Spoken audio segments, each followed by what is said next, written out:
and mobility. Watch as we decode the impact on 6th September 2024 only on Republic Digital.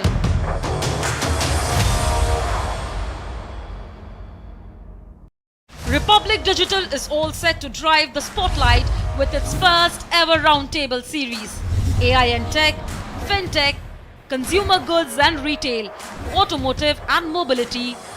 Watch as we decode the impact on 6th September 2024 only on Republic Digital.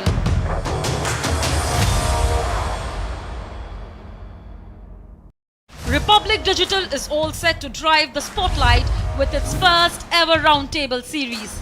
AI and tech, fintech, consumer goods and retail, automotive and mobility. Watch as we decode the impact on 6th September 2024 only on Republic Digital.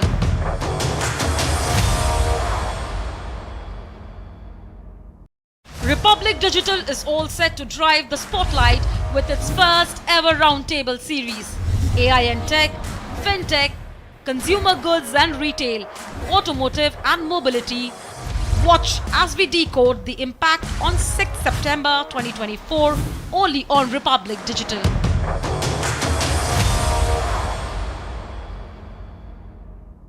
Republic Digital is all set to drive the spotlight with its first ever roundtable series. AI and tech, fintech, consumer goods and retail, automotive and mobility. Watch as we decode the impact on 6th September 2024 only on Republic Digital.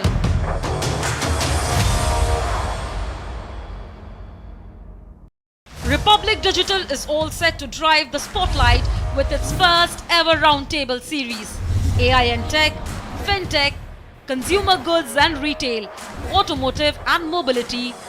Watch as we decode the impact on 6th September 2024 only on Republic Digital.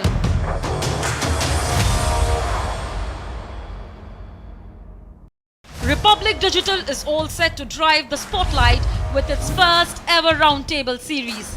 AI and tech, fintech, consumer goods and retail, automotive and mobility.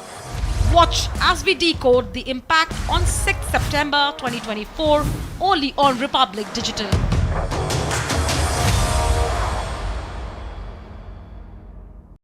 Republic Digital is all set to drive the spotlight with its first ever roundtable series. AI and tech, fintech, consumer goods and retail, automotive and mobility. Watch as we decode the impact on 6th September 2024 only on Republic Digital.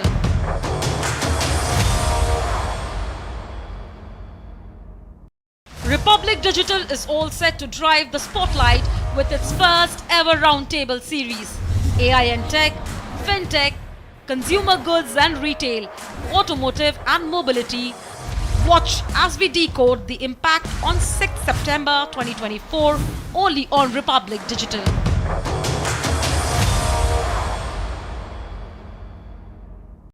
Republic Digital is all set to drive the spotlight with its first ever roundtable series.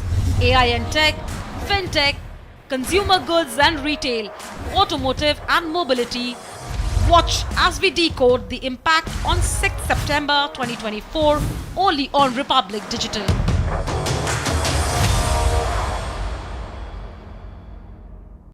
Republic Digital is all set to drive the spotlight with its first ever roundtable series. AI and tech, fintech, consumer goods and retail, automotive and mobility. Watch as we decode the impact on 6th September 2024 only on Republic Digital.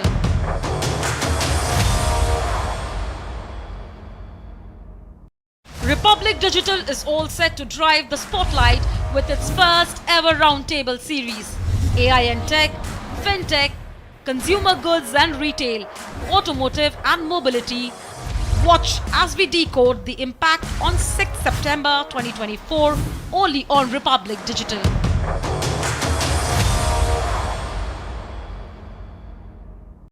Republic Digital is all set to drive the spotlight with its first ever roundtable series. AI and tech, fintech, consumer goods and retail, automotive and mobility. Watch as we decode the impact on 6th September 2024 only on Republic Digital.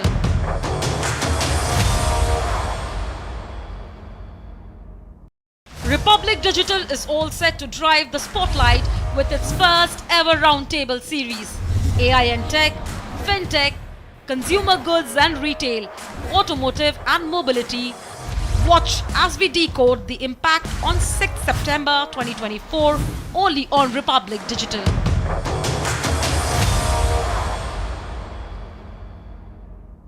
Republic Digital is all set to drive the spotlight with its first ever roundtable series. AI and tech, fintech, consumer goods and retail, automotive and mobility. Watch as we decode the impact on 6th September 2024 only on Republic Digital.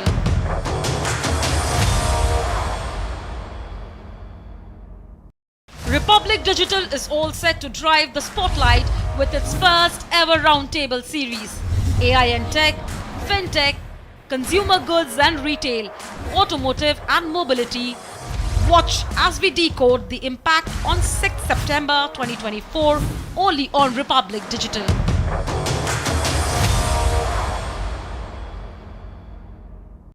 Republic Digital is all set to drive the spotlight with its first ever roundtable series.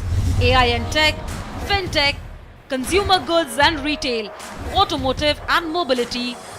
Watch as we decode the impact on 6th September 2024 only on Republic Digital.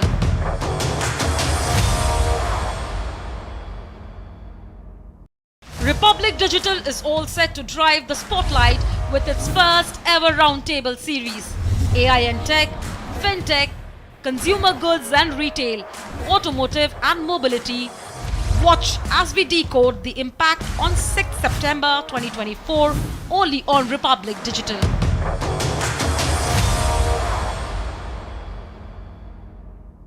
Republic Digital is all set to drive the spotlight with its first ever roundtable series. AI and tech, fintech, consumer goods and retail, automotive and mobility. Watch as we decode the impact on 6th September 2024 only on Republic Digital.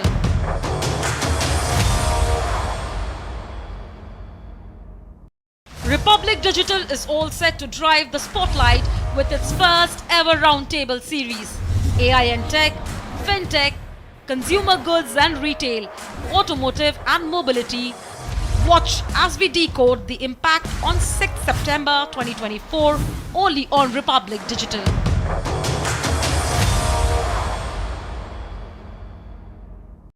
Republic Digital is all set to drive the spotlight with its first ever roundtable series. AI and tech, fintech, consumer goods and retail, automotive and mobility. Watch as we decode the impact on 6th September 2024 only on Republic Digital.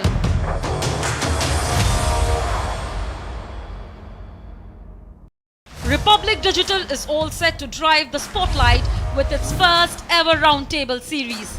AI and tech, fintech, consumer goods and retail, automotive and mobility. Watch as we decode the impact on 6th September 2024 only on Republic Digital.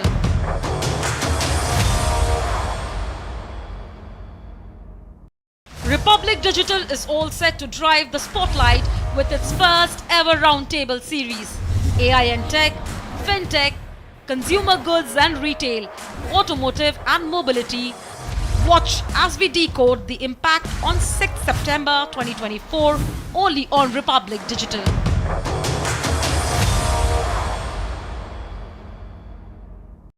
Republic Digital is all set to drive the spotlight with its first ever roundtable series. AI and tech, fintech, consumer goods and retail, automotive and mobility.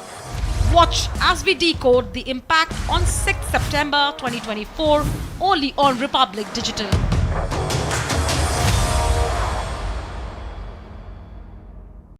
Republic Digital is all set to drive the spotlight with its first ever roundtable series. AI and tech, fintech, consumer goods and retail, automotive and mobility. Watch as we decode the impact on 6th September 2024 only on Republic Digital.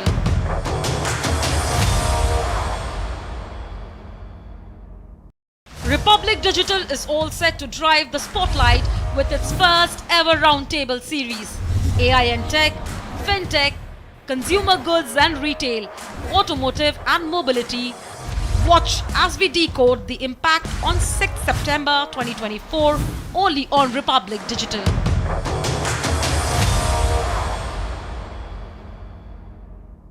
Republic Digital is all set to drive the spotlight with its first ever roundtable series. AI and tech, fintech, consumer goods and retail, automotive and mobility. Watch as we decode the impact on 6th September 2024 only on Republic Digital.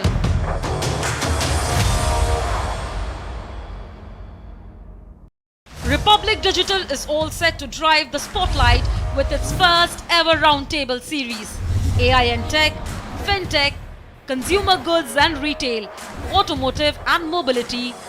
Watch as we decode the impact on 6th September 2024 only on Republic Digital.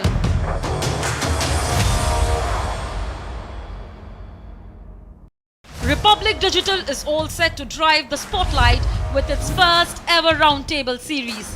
AI and tech, fintech, consumer goods and retail, automotive and mobility. Watch as we decode the impact on 6th September 2024 only on Republic Digital.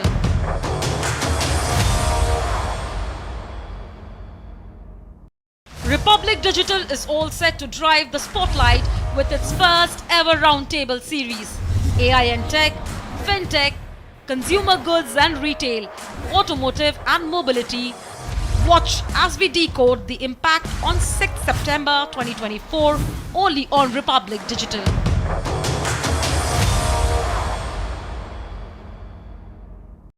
Republic Digital is all set to drive the spotlight with its first ever roundtable series. AI and tech, fintech, consumer goods and retail, automotive and mobility. Watch as we decode the impact on 6th September 2024 only on Republic Digital.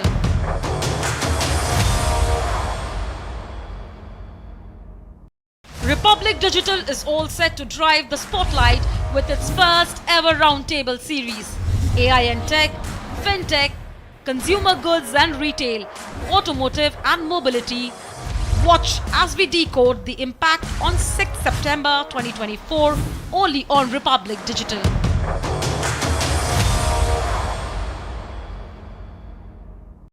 Republic Digital is all set to drive the spotlight with its first ever roundtable series.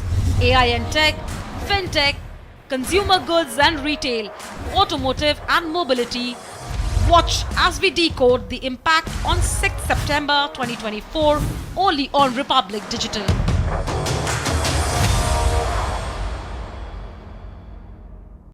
Republic Digital is all set to drive the spotlight with its first ever roundtable series. AI and tech, fintech, consumer goods and retail, automotive and mobility. Watch as we decode the impact on 6th September 2024 only on Republic Digital.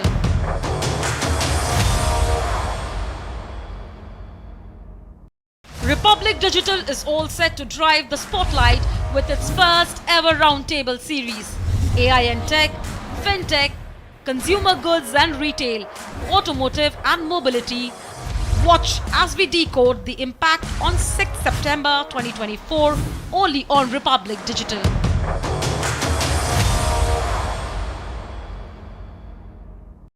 Republic Digital is all set to drive the spotlight with its first ever roundtable series.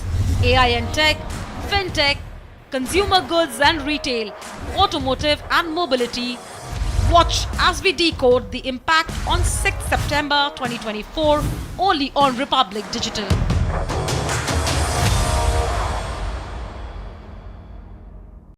Republic Digital is all set to drive the spotlight with its first ever roundtable series. AI and tech, fintech, consumer goods and retail, automotive and mobility. Watch as we decode the impact on 6th September 2024 only on Republic Digital.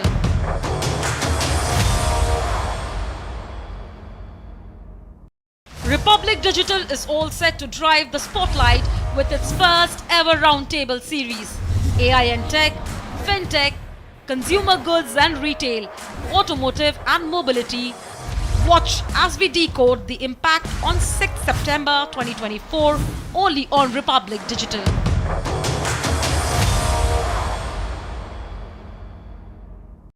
Republic Digital is all set to drive the spotlight with its first ever roundtable series.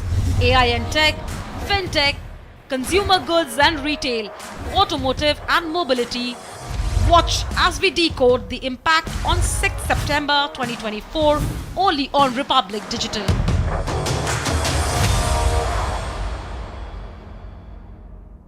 Republic Digital is all set to drive the spotlight with its first ever roundtable series.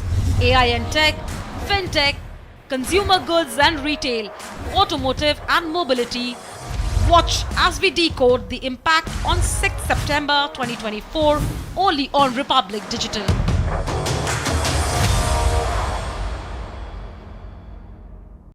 Republic Digital is all set to drive the spotlight with its first ever roundtable series. AI and tech, fintech, consumer goods and retail, automotive and mobility. Watch as we decode the impact on 6th September 2024 only on Republic Digital.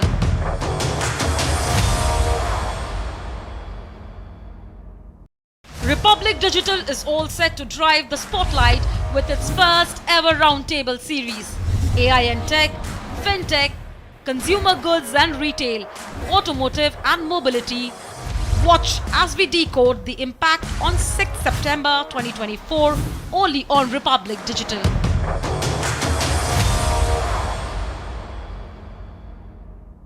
Republic Digital is all set to drive the spotlight with its first ever roundtable series. AI and tech, fintech, consumer goods and retail, automotive and mobility.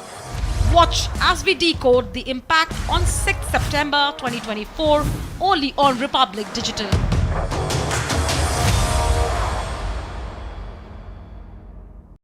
Republic Digital is all set to drive the spotlight with its first ever roundtable series. AI and tech, fintech, consumer goods and retail, automotive and mobility. Watch as we decode the impact on 6th September 2024 only on Republic Digital.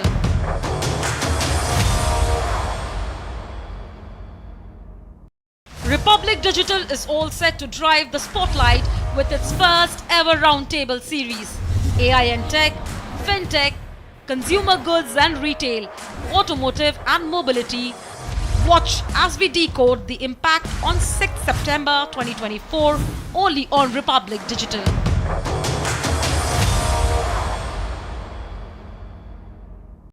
Republic Digital is all set to drive the spotlight with its first ever roundtable series. AI and tech, fintech, consumer goods and retail, automotive and mobility. Watch as we decode the impact on 6th September 2024 only on Republic Digital.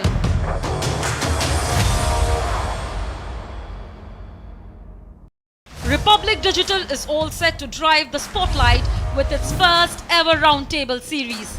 AI and tech, fintech, consumer goods and retail, automotive and mobility. Watch as we decode the impact on 6th September 2024 only on Republic Digital.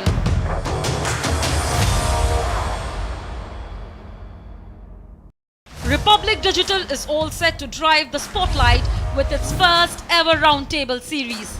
AI and tech, fintech, consumer goods and retail, automotive and mobility. Watch as we decode the impact on 6th September 2024 only on Republic Digital.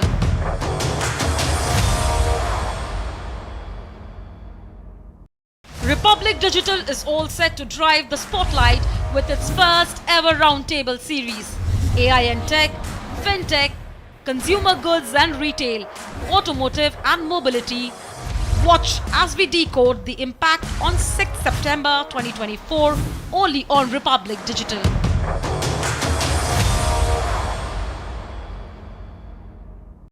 Republic Digital is all set to drive the spotlight with its first ever roundtable series. AI and tech, fintech, consumer goods and retail, automotive and mobility. Watch as we decode the impact on 6th September 2024 only on Republic Digital.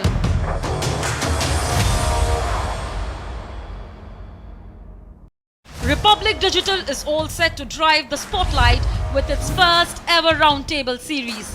AI and tech, fintech, consumer goods and retail, automotive and mobility. Watch as we decode the impact on 6th September 2024 only on Republic Digital.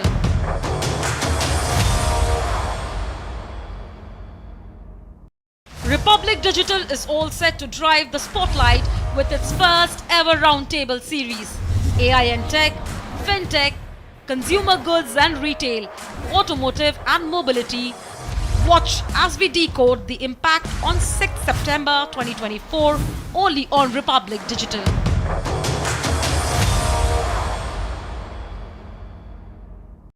Republic Digital is all set to drive the spotlight with its first ever roundtable series. AI and tech, fintech, consumer goods and retail, automotive and mobility. Watch as we decode the impact on 6th September 2024 only on Republic Digital.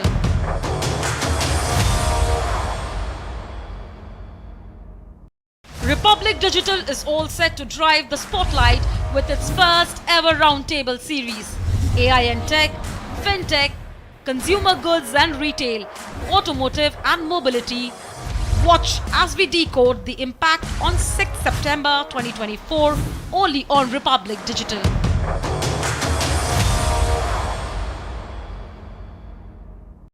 Republic Digital is all set to drive the spotlight with its first ever roundtable series. AI and tech, fintech, consumer goods and retail, automotive and mobility. Watch as we decode the impact on 6th September 2024 only on Republic Digital.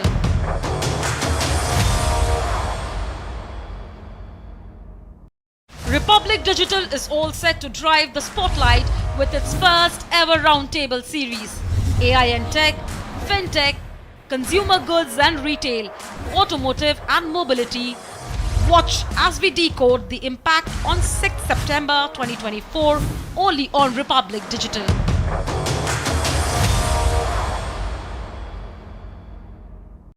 Republic Digital is all set to drive the spotlight with its first ever roundtable series. AI and tech, fintech, consumer goods and retail, automotive and mobility. Watch as we decode the impact on 6th September 2024 only on Republic Digital.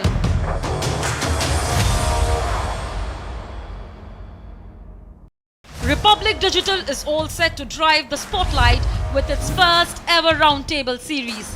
AI and tech, fintech, consumer goods and retail, automotive and mobility. Watch as we decode the impact on 6th September 2024 only on Republic Digital.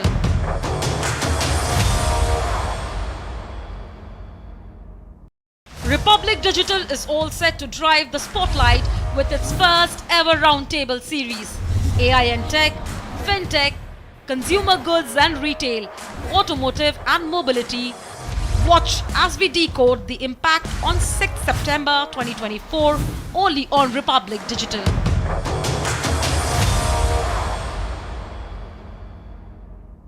Republic Digital is all set to drive the spotlight with its first ever roundtable series.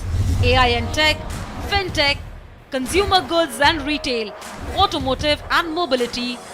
Watch as we decode the impact on 6th September 2024 only on Republic Digital.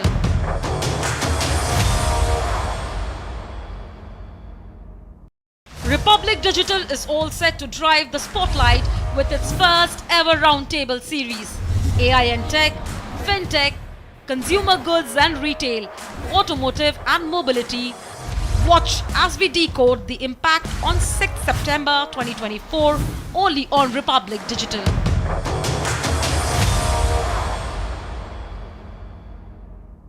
Republic Digital is all set to drive the spotlight with its first ever roundtable series.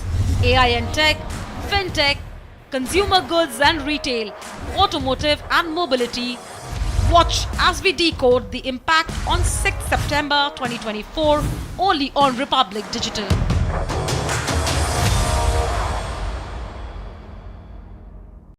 Republic Digital is all set to drive the spotlight with its first ever roundtable series. AI and tech, fintech, consumer goods and retail, automotive and mobility. Watch as we decode the impact on 6th September 2024 only on Republic Digital.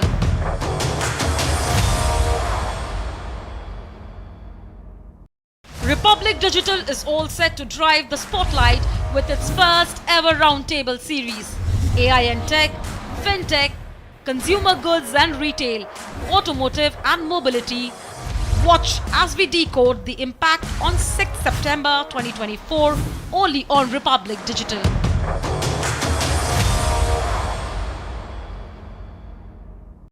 Republic Digital is all set to drive the spotlight with its first ever roundtable series. AI and tech, fintechs and retail, automotive and mobility. Watch as we decode the impact on 6th September 2024 only on Republic Digital.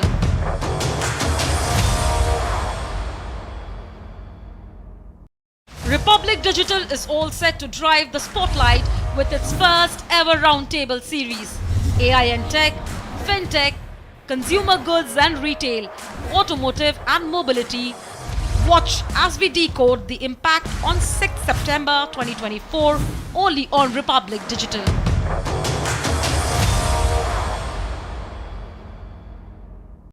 Republic Digital is all set to drive the spotlight with its first ever roundtable series. AI and tech, fintech, consumer goods and retail, automotive and mobility. Watch as we decode 1,000 crore the impact on 6th September 2024 only on Republic Digital.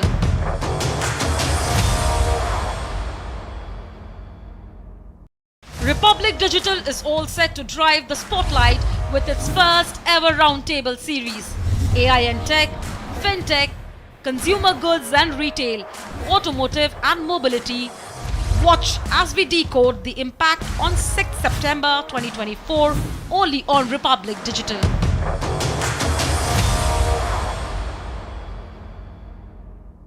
Republic Digital is all set to drive the spotlight with its first ever roundtable series. AI and tech, fintech, consumer goods and retail, automotive and mobility. Watch as we decode the impact on 6th September 2024 only on Republic Digital.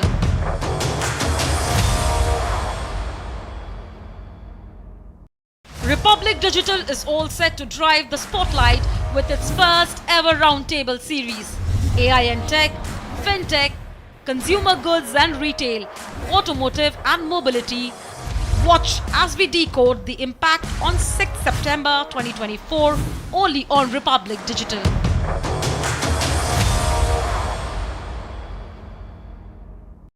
Republic Digital is all set to drive the spotlight with its first ever roundtable series. AI and tech, fintech, consumer goods and retail, automotive and mobility. Watch as we decode the impact on 6th September 2024 only on Republic Digital.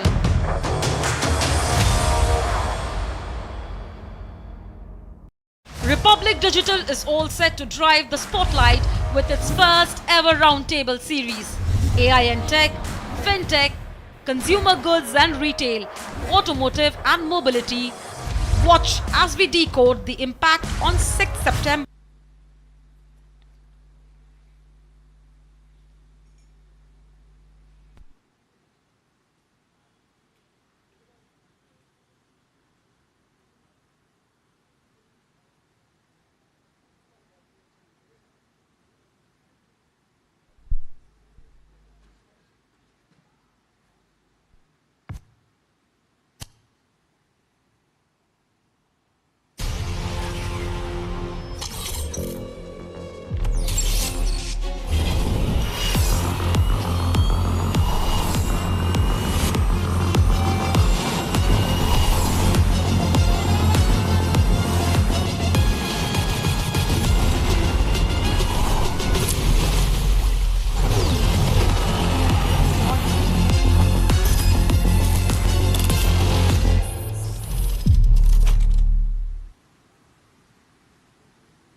Now, that's an impressive AV, you have to agree with me, all right? Now, ultraviolet automotive is not just advancing the electric vehicle technology, but also shaping the future of green transportation across the country with its cutting-edge energy infrastructure and a lot more efficiency that they're bringing in to the fore. Now, let's kickstart the series and hear from the leading voices across industries today. I'm sure our panelists will bring a wealth of experience and unique perspectives to today's discussions. So first up, now we have to understand that as we're stepping into a new decade, the technology is advancing at a rapid pace, from artificial intelligence to quantum computing, and a lot more that is there to understand for all of us. This global revolution is set to redefine the future of humanity as we know it. And India's thriving startup ecosystem, powered by the tech-savvy talent that we all possess, will play a pivotal role. On this note, let's begin with our first panel discussion. Moderating this session is Niranjan Narayan-Swamy, the Executive Editor of Republic Media Network and Editor, Republic Kannada.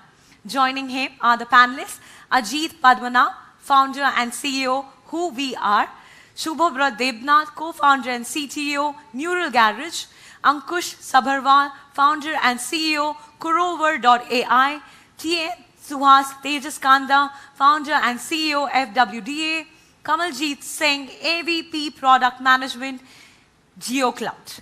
Over to you, Niranjan.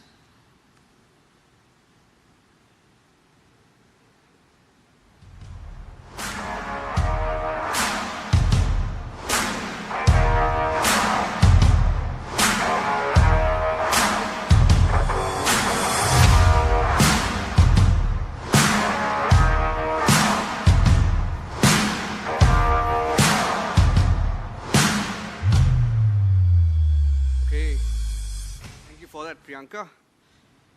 So we have Ajit Padmanabh, Subhabrata Debnath, Ankush Sabharwal, Suhas Tejaskanda, and Kamaljeet Singh. Thank you, gentlemen, for joining us on this discussion on AI and technology. I'm going to just set the ground for the discussion. Specifically, this is called the Budget Roundtable. So we look at what India is talking about AI, what India thinks about AI, specifically from a budget and the economic survey. I'll start with that. And then we'll talk about where we need to go from here. So the economic survey has cautioned India on AI, right? And the impact on India's economy specifically. There are risks, there are opportunities. Now I'll ask a question, it's an open-ended question, and we'll take a quick opening round of 30 seconds each, and then we can take it from there. Is it a barrier or a hurdle in India's growth story, right? AI has always been there, but AI has started thinking. AI has started ideating, right? Now this is where the government is cautious on AI, but they also have an India AI mission, right? And they want the India AI story, and that is why we are here. I'd like to get your initial thoughts on the thought of India AI mission, whether it is the need of the hour, whether the risks and the opportunities are balancing out in the AI industry. I'll start with you, 30 seconds, and then we'll take it from there. Sure. What I generally think is that it's like an opportunity. It's not really a risk. Like you said, AI is now creating stuff. I wouldn't say thinking as of yet, but it's creating stuff. So that makes certain level of services not redundant, but evolved. So now what I think is certain people working in certain layer of services, they would be subjected to upgrading their services so they could service a better sector. So I think like it's an opportunity. All right. Ankush? Of course, if you see AI everywhere, you see the great push from government and with India AI mission, academia doing a lot of research, technology is creating AI platforms, and application developers creating apps which are solving real-world problems. I think, yes, AI was there earlier, but not at the scale which we are now, and I'm sure AI would enable and enhance any sector which is currently available now. AI is a tool, enabler for every industry, I would say. Kamaljeet? I think I'll just add on to it the fact that if we look at AI, it's truly a transformational technology revolution, which is not just going to, let's say, change the way how our enterprises are looking at and adopting and, let's say, getting better efficient systems in place, but it is also about changing our lives day to day, right? Rather than seeing the technology sphere in terms of having, let's say, job displacements and other things, that's part of every technological revolution. It's just going to create new jobs. It's going to make sure that our systems, our processes are able to handle these things much better. And it's specifically looking at from India's perspective, Niranjan, we have plethora of areas in terms of where the application of AI can truly transform our sectors like agriculture, manufacturing, which are somewhat lagging in certain spaces.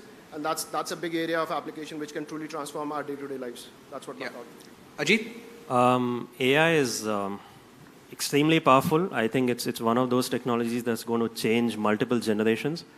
And I think with power comes greater responsibility.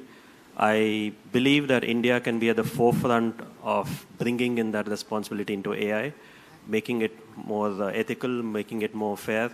And I think that's the need of the hour, but it's a fantastic technology. And there is potential that India can be, leapfrogging this worldwide. Okay. Tejas?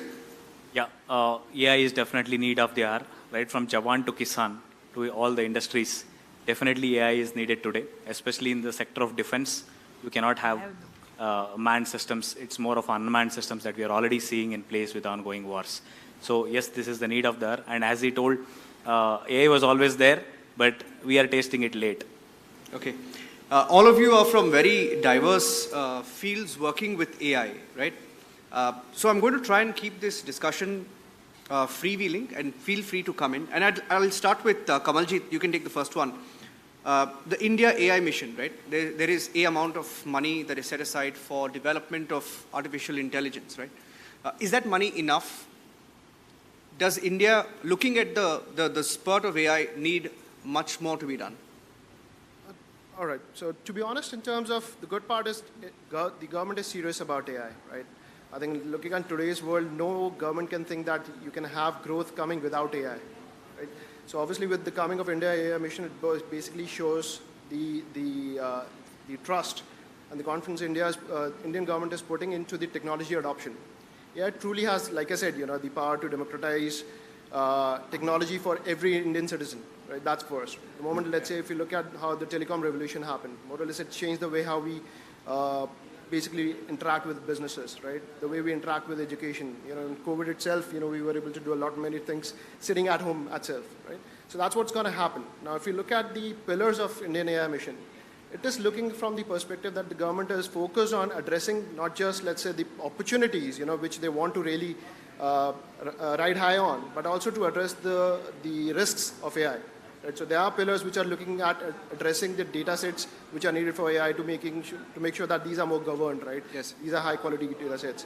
At the same time, they're also putting in efforts towards the setting up of incubation centers, having startup ecosystems being, let's say, more or less revitalized, focused on AI. So that's going to happen. So I think it's a great initiative.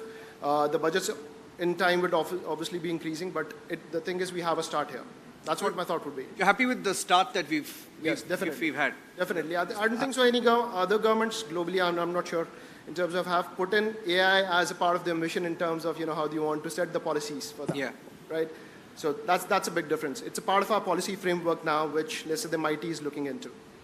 Yeah, and I think, with the India AI mission, with the 10,000 crores budget outlay for the next 5 years, and the year one being 551 crores, we have to look at it in tandem with the National Quantum Mission, because both quantum tech and AI tech will be compounding each other. AI will not be able to exist without quantum, because AI can only go that far, like the gentleman here said. It's not thinking, it's just probably creating something, right? So quantum will give them more power. So I think we got to look at both these aspects, and going by that, and also historically, India has not been doing great on R&D. So I think this generation is more, teething towards R&D, and I think we should welcome this. One of the concerns I'll put this question to Tejas. When you speak to people about AI, last weekend we had a conversation. I was speaking to an educator, and he said, I'll be out of a job in about 5 years, and his name is Anand Kumar of Super 30. Okay. You would have heard about him. He said, AI, data is democratized. Yeah. Technology is democratized. Across India, kids have access to smartphones, they have access to ChatGPT. And he gave me a use case scenario where he said, just imagine a kid in rural India who's in, say, class 9, class 10, or class 11, class 12, and he may not, be brave enough to ask, let's say, any question in class, but he can ask that question to ChatGPT, and he's practicing on ChatGPT. He's always, getting his answers from ChatGPT. The worry there, I felt, was about what are the answers he's getting from ChatGPT, right? Or what are the answers he's getting from, let's say, any AI search engine. Can you trust the information coming out? Is the base big enough from an Indian context? That's one of the biggest concerns as well. The quality of the data and ethical, AI, that's a big concern. That's a still question mark. Has to be included in the policy framework, and how do we control? And that would not happen without the infrastructure being in our control. I'll also give you one use case of it. I would talk more specific to my domain. I'm not an educator. So when we talk about some warfare techniques like net-centric warfare, where most of the nodes, every element of the warfare connected to one platform. Yeah. And you, when you handle that platform, you need to have a local server in place. And imagine that doing on AWS or Azure. So definitely I cannot imagine to do that. So I think with the infrastructure here, and which is in our own control, and putting certain policy frameworks, only then we can assure a safe next generation. Yeah, and when you can take this question, and then I'll take that forward with Subabrata. Ankush, when he spoke of ethical AI, and you have this conversation around biased algorithms, how do you fight that? How do you fight, let's say, we at Republic, we often speak about the dangers of a Western bias or a Western influence on Indian democracy and policy making, right? So how do you work around that? Yeah, see, biasness would be there. See, if we are looking for real AI systems, and if you're looking for making systems from the real data and to get outcome which are towards the reality, it will be biased because data comes from the society, and is society not biased? Yeah. Society is biased, right? So now biasness is there. Now, I think you rightly asked, how do we overcome that? So that's again case-to-case basis. So probably maybe there are some systems we may want them to be biased, because we want the real representation of the society. If not, again use AI, Gen AI, and create synthetic data so that we put safety net to the biasness. But there are 4 things which I always kind of vocal about when we create AI systems for our clients. Can you just pull the mic a little bit towards you? Yeah. Sure, yeah. So yeah, 4 things when we create any AI systems. First is, of course, the purpose. The purpose of any system which we create should be good and should be vetted. I'm sure the regulations are coming up soon. The purpose should be well defined and articulated. The second is the inclusivity. So when I say inclusivity, it's more of inclusivity of data, which we have to try gathering, creating the system. If we don't have the inclusive data, put the right disclaimer so that users are aware there might be biasness around this area, so that users are aware while consuming the output. Second is the explainability. That's very, very important. Many AI technologists would say explainability is difficult. It is difficult, but we cannot get away from that. We just launch something and the output comes bad, and we say sorry tomorrow. We have huge responsibility towards our users, towards our clients, businesses, and to the society at large. So figure out the way to explain. If not, don't release the products for the consumer. Fourth, of course, the privacy. That's I think much talked about and being dealt with GDPR and DPDPA in India. So yeah, so I think we all are working together to make sure we have right regulations, right technology, and right processes to give the right solution, safe, inclusive, responsible solution to the consumers. Yeah, true. If I can chime in on the bias side of it. Sure. When Facebook was launched, we all use Facebook, we do the scrolling and all that. It was designed on certain algorithms which are behavioral, and those were tested on male white. Okay, that is the test data. So that tells us that all of us are excluded out of Facebook. It shouldn't work for us, right? So where, at who we are in the business of retelling our history the right way. However you want to look at the word right. All right, but it is extremely important that we use this technology and any other bias-ridden technology that you said, even we are biased, but to be slaves to another set of biases and hone our attitude towards it or change our nature, change our mindset, it's going to destroy us as a civilization. That's where for us AI is very foundational. We are looking at indigenous AI building, and we hope that a lot of other companies that will, come out How with difficult these. is it to build that indigenous AI? It's extremely difficult because you are starting ground up. Algorithms are mathematical equations. We would have studied all these in mathematics, right?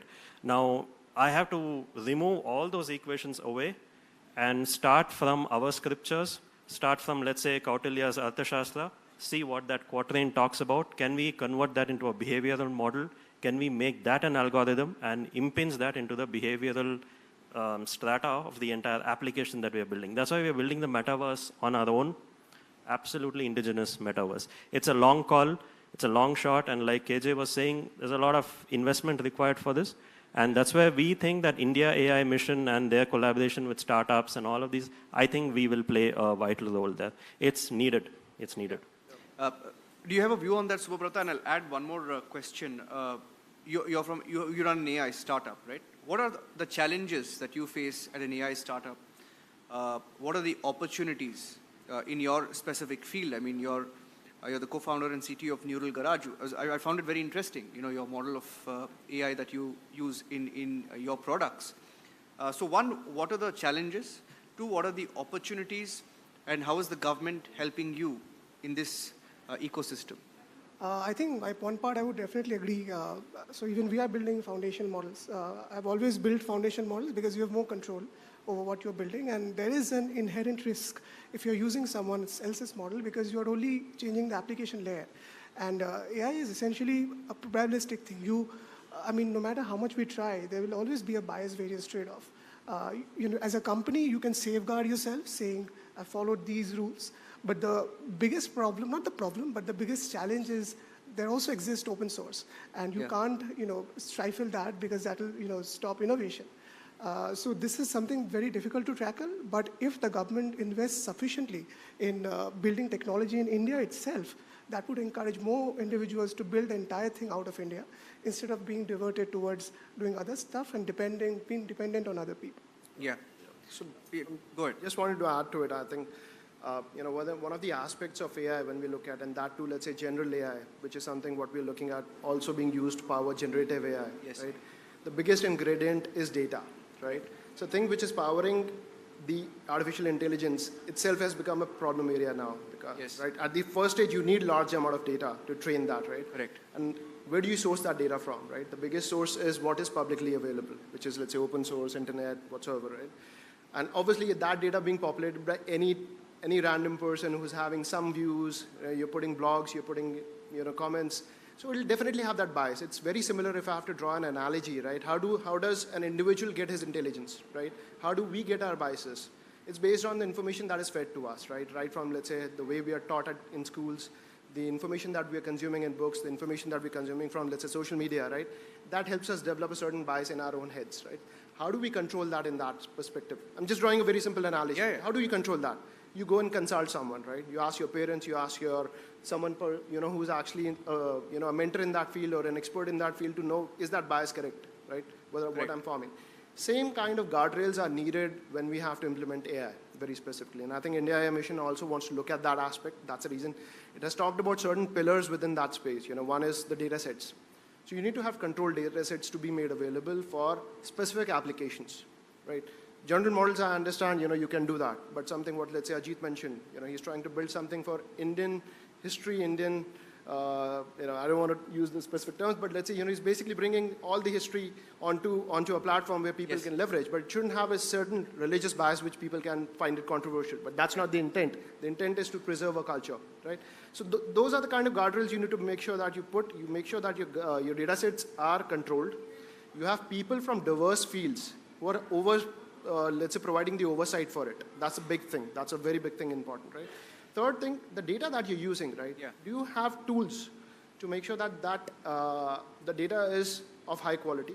It's not having any missing information. Can you detect bias in that itself? Because AI itself can be used to detect bias. Right? You can have sentiment analysis put together on top of the data while you're processing it before you feed into the AI model to generate an outcome. Right? Yes. So those are the kind of 3 steps you can look at. You have tools and technologies to be put there, having a controlled set of data, and then having a field of, let's say, application by certain mentors or diverse field of people who can provide oversight on the outcomes. That's how you can really control a bias in that space. And that can set forth in terms of how you can have controlled applications in different sectors. Yeah. Right? You simply cannot have a large language model being applied to solving a problem in agriculture. Correct. So that's how it's possibly going to. I'll do a quick round, 30 seconds, because you've sort of opened up a conversation about policy. I mean, it comes down to policy. I mean, can you regulate AI, right? Yeah. Quick, 30 seconds, I'll do a round. Can the government regulate AI? Yes. I'll tell you one thing that I have observed, a very strange thing and a beautiful thing. I was in Mauritius 3 months ago. I was invited for a summit, AI and Tech Summit. I met a minister from UAE. Guess his portfolio? He was minister for AI. So, world is revolutionizing. You see, UAE today stands first in the security, physical security, I mean. Again, data security is also one more thing. Now, even for the AI, they are bringing in protocols and regulations. And that's how I feel having a separate department on, as he was telling, what to feed, what not to feed, what's the quality of your data source, can be definitely regulated from day one. Otherwise, it's going to be a mess. Yeah. And absolutely, I agree with him. AI regulation very much required, and I think European Union has already come out with the AI Act in 2024 May, and we are following suit with DPDP or maybe other acts as well.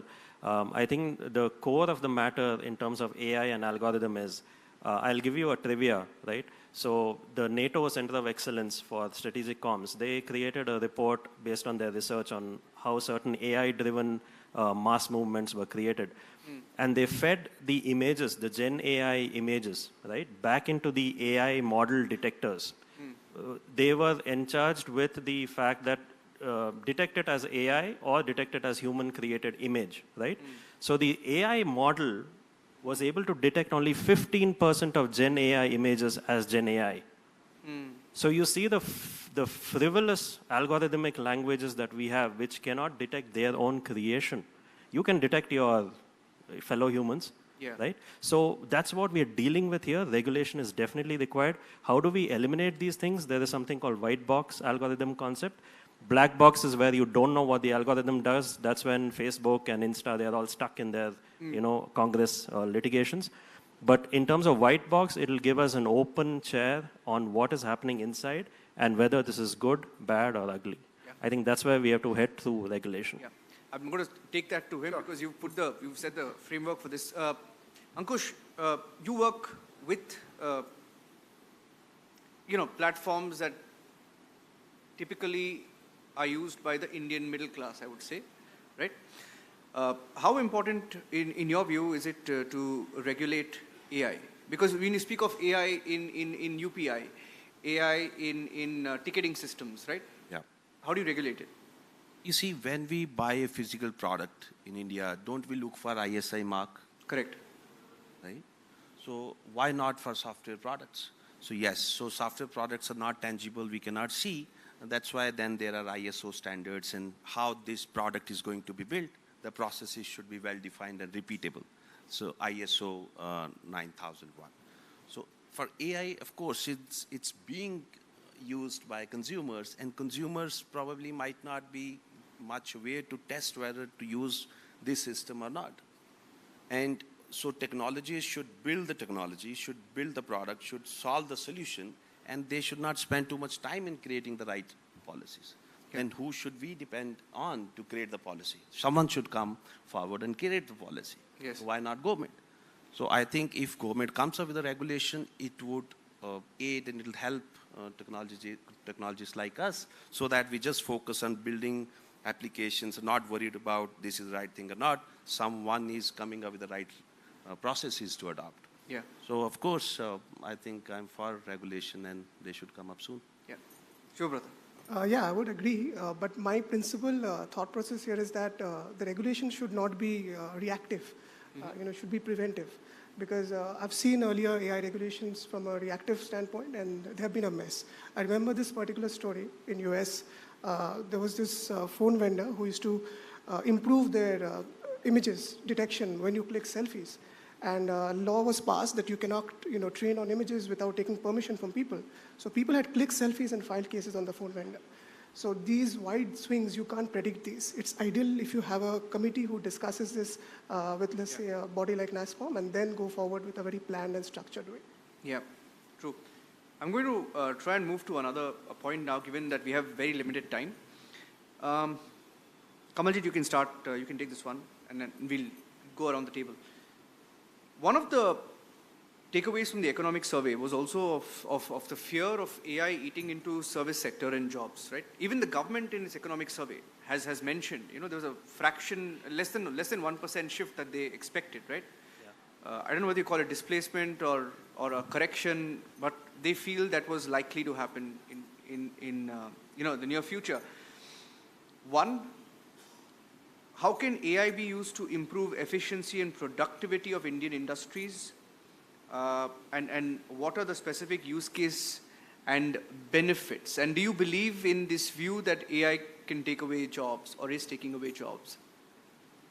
I think that's a very pertinent question that everybody will have in mind. Anytime a new technology comes, right, there would be something what we call as displacement, right? This displacement doesn't truly have to mean that it's a job displacement, right? It could also mean that reskilling of people within the same set of jobs that they've been doing, right? And also an opportunity for people who are working in that space to upgrade themselves and take on bigger roles, right? If I give a simple analogy of, let's say, when agriculture was being done in the past 30, 40 years back, right? There was no mechanization, right? So you needed 20, 30 people to really go and plow the fields, right? Yes. What happened? Mechanization came. Did 20 people lose their jobs? No, they shifted to something else, right? Same thing if you look at, and specifically within the, let's say, information technology sector, you will not have job losses. You'll have just a displacement. The good part is AI is a technology which is, let's say, one step above, riding on the same set of tools, technologies, languages on which it is built on, right? So people who understand that will only need to just upgrade and move up the ladder to take on bigger roles in terms of coming up with new, let's say, innovative products, specific use cases. Since you asked about, let's say, if I have to really think through, let's say manufacturing as a sector, right? Yes. That's a sector within Indian segment in terms of, contributes to, I think, 15% of our GDP. Definitely we want to go up the ladder. If we are aiming for, to reach our $5 trillion mark faster. What are the use cases we're looking at? We need to bring in more efficiencies over there, right? We have to compete at a global level. How can I bring that in, right? One is, of course, following the principles of leveraging AI to solve my use cases of increasing production efficiency, right? So can I have my complete autonomous shop floor, which is basically being manned by one person, right? And other people can look into the other aspects, right? So AI models can really help you in terms of doing the complete monitoring of the shop floor in terms of where the production is happening. It can help use cases around, let's say, reducing production downtimes, thereby again increasing efficiency, because you can feed the data of a machine into an AI model and it can do failure prediction in advance, right? So you can do your preventive maintenance ahead of time. You can plan your production outputs and have your supply chain ready to fill your warehouses and pick it from there, and logistics can move forward thereon, right? So it can go on very seamlessly. So these are the areas, potential areas in terms of your area can really transform our industries, right? So it's just gonna end up creating more jobs in that space. Only fear that we have is of the change. We will have to learn, we will have to rescale, right? Yes. That's the only idea. We all have to embrace. Ajit, does it take away jobs? Does it improve efficiency and productivity? Look, tech is a double-edged sword, right? It may take jobs and it may give some new jobs, right? So for example, 20 years back when I finished my engineering, I didn't have a job designation called persuasion engineer or prompt engineer, right? We just had software engineer. So times change and we are just humans. Let's be humble here. We're just creating technologies for our benefit. We are not, redesigning the universe, so to speak. But I would say this, I would use the word upskilling, because every person in this country needs to know what AI is. It is not a marketing terminology. It is a technology. Yeah. You're doing MBA, learn AI. You're doing marketing, learn AI. You're doing tech, you'll anyway learn AI. Yeah. You're doing PhD in some scholarly, linguistic studies, learn AI. Because this will be ubiquitous. this technology is going to be the future. Yeah. Right? On the flip side, I can give you two instances where this has actually resulted in displacement. One is a recent one from Hollywood. There's this filmmaker and actor, Tyler Perry. Yeah. He was planning to expand his Hollywood studio at $800 million. Okay? And OpenAI came up with this Sora. It's a generative AI software for video production, all right? So he saw one of the video produced out of Sora, and he said, I'm not going to expand the studio. I'm done. I'm using this. You know, this created a flutter back then. So, of course, there will be displacement, but the need is adaptability. Humans are adaptable. Let's understand our history. We've always evolved. We've always adapted. Correct. And this technology will get us to the next level of our capacity, our capability. Tejas. Yeah, I think as they mentioned out, upskilling and reskilling, these are very important. Again, I can give you two use cases. We have a lot of security agencies today in India, SIS, too many security agencies which are providing good services. Now, if you're going to, monitor your perimeter of any VIP security or a gated community or anything, you don't need to have 20 people, 25 people there guarding your perimeter. You can have a couple of drones, couple of sensors, and couple of cameras integrated, wherein you have a model there which will be able to predict intrusion detections, which will be able to track and trace the intruder, all this stuff, and you can probably reduce that to 2 or 3 people. But that does not mean that you're going to lose jobs. It's going to provide more jobs, but maybe in other way. So reskilling and upskilling is definitely important in this sector. And when we talk, this is a civilian use case I'm talking about. When we talk about in a defense use case, and I barely want people to lose jobs there. I don't want human casualties there. I want bots to fight bots. I don't want our humans to go and fight bots. Yeah. Okay, so you can take this one, Subhabrata, because I think the field that you work in specifically on improving efficiency and productivity, in your case, AI has played a big role. So essentially the way I look at it is that earlier, if you were able to, serve to X consumers in hands of an expert, AI can now serve, 1,000 consumers. So essentially, in the right hands, AI is actually increasing efficiency and producing more deliverable outputs. So even if there are, I would say, job replacements for now, ultimately those would evolve. So it's similar to computers, right? When it started, it was not a specific subject. It was an amalgamation of electronics, etc., etc. But you needed to know computers back then. If you're a biology student, the example that he gave, everyone, marketing, etc., is similar with AI. Whether you're using it or building it, you have to be here. Yes. Ankush. Yeah, so see, I think there are two kind of developments we can do with AI. One, of course, building the right platform, big platforms which can be used by developers to create applications. So technologies, LLMs, Gen AI platforms, one. The second is solving the problems. So now as we see, I doubt if there's any industry where AI is not being used. Last week in one MG mall, I've seen a big mattress ad saying, hey, words first, AI mattress. So it gives a feeling like now everything would have AI. So now I think there are two things again, part of using AI for application development, solving problem. One is identify the right problem and solve it that, and probably you can use AI to that. But I think one major area which we are adopting AI for is make your existing app more adaptable, more usable. The way last week we have launched voice-based payment system with NPCI. What we're trying to do, we are trying to make any system, any software system, and even hardware system talk the way we talk. We believe with this, since talking is a natural way of interaction, this will increase the adoption of UPI and similarly any other systems like railway ticket booking and banking system, e-commerce. So we let user talk to technology so that adoption increases. And I think it's low-hanging fruit. I'm not saying change your core technology, let the banking system be there, e-commerce be there, payment system be there. So add that AI voice layer in multi-languages so that people can just talk to the technology and take the benefit of technology. Okay. So brings me to my last point, and because all of you are from diverse sectors and industries, so I don't want to ask you specific questions. I'll ask one question which each of you can take. Kamalji, because it's your turn. Okay, so I'm going to start with you and then we'll go around the table, right? How can India leverage AI to improve its competitiveness in the global market? How can we be a global AI leader? Now, the follow-up to that question is that, are there any specific sectors where AI can provide a significant advantage to the Indian market? All right, sure. I think first of all, I think India is definitely poised to be an AI leader in the global market, very specifically because we have been the leader in the space of providing IT services, right? So AI is basically riding on that. It's a technology which is leveraging information technology, and we are building those models on top of it, very specifically. We have the highest number of IT professionals working out of India, supporting global big stalwarts who are, let's say, coming out with this AI technology. So a lot of research is already happening here. We have 4 startup founders here who are also working in the AI space itself. Yeah. Right?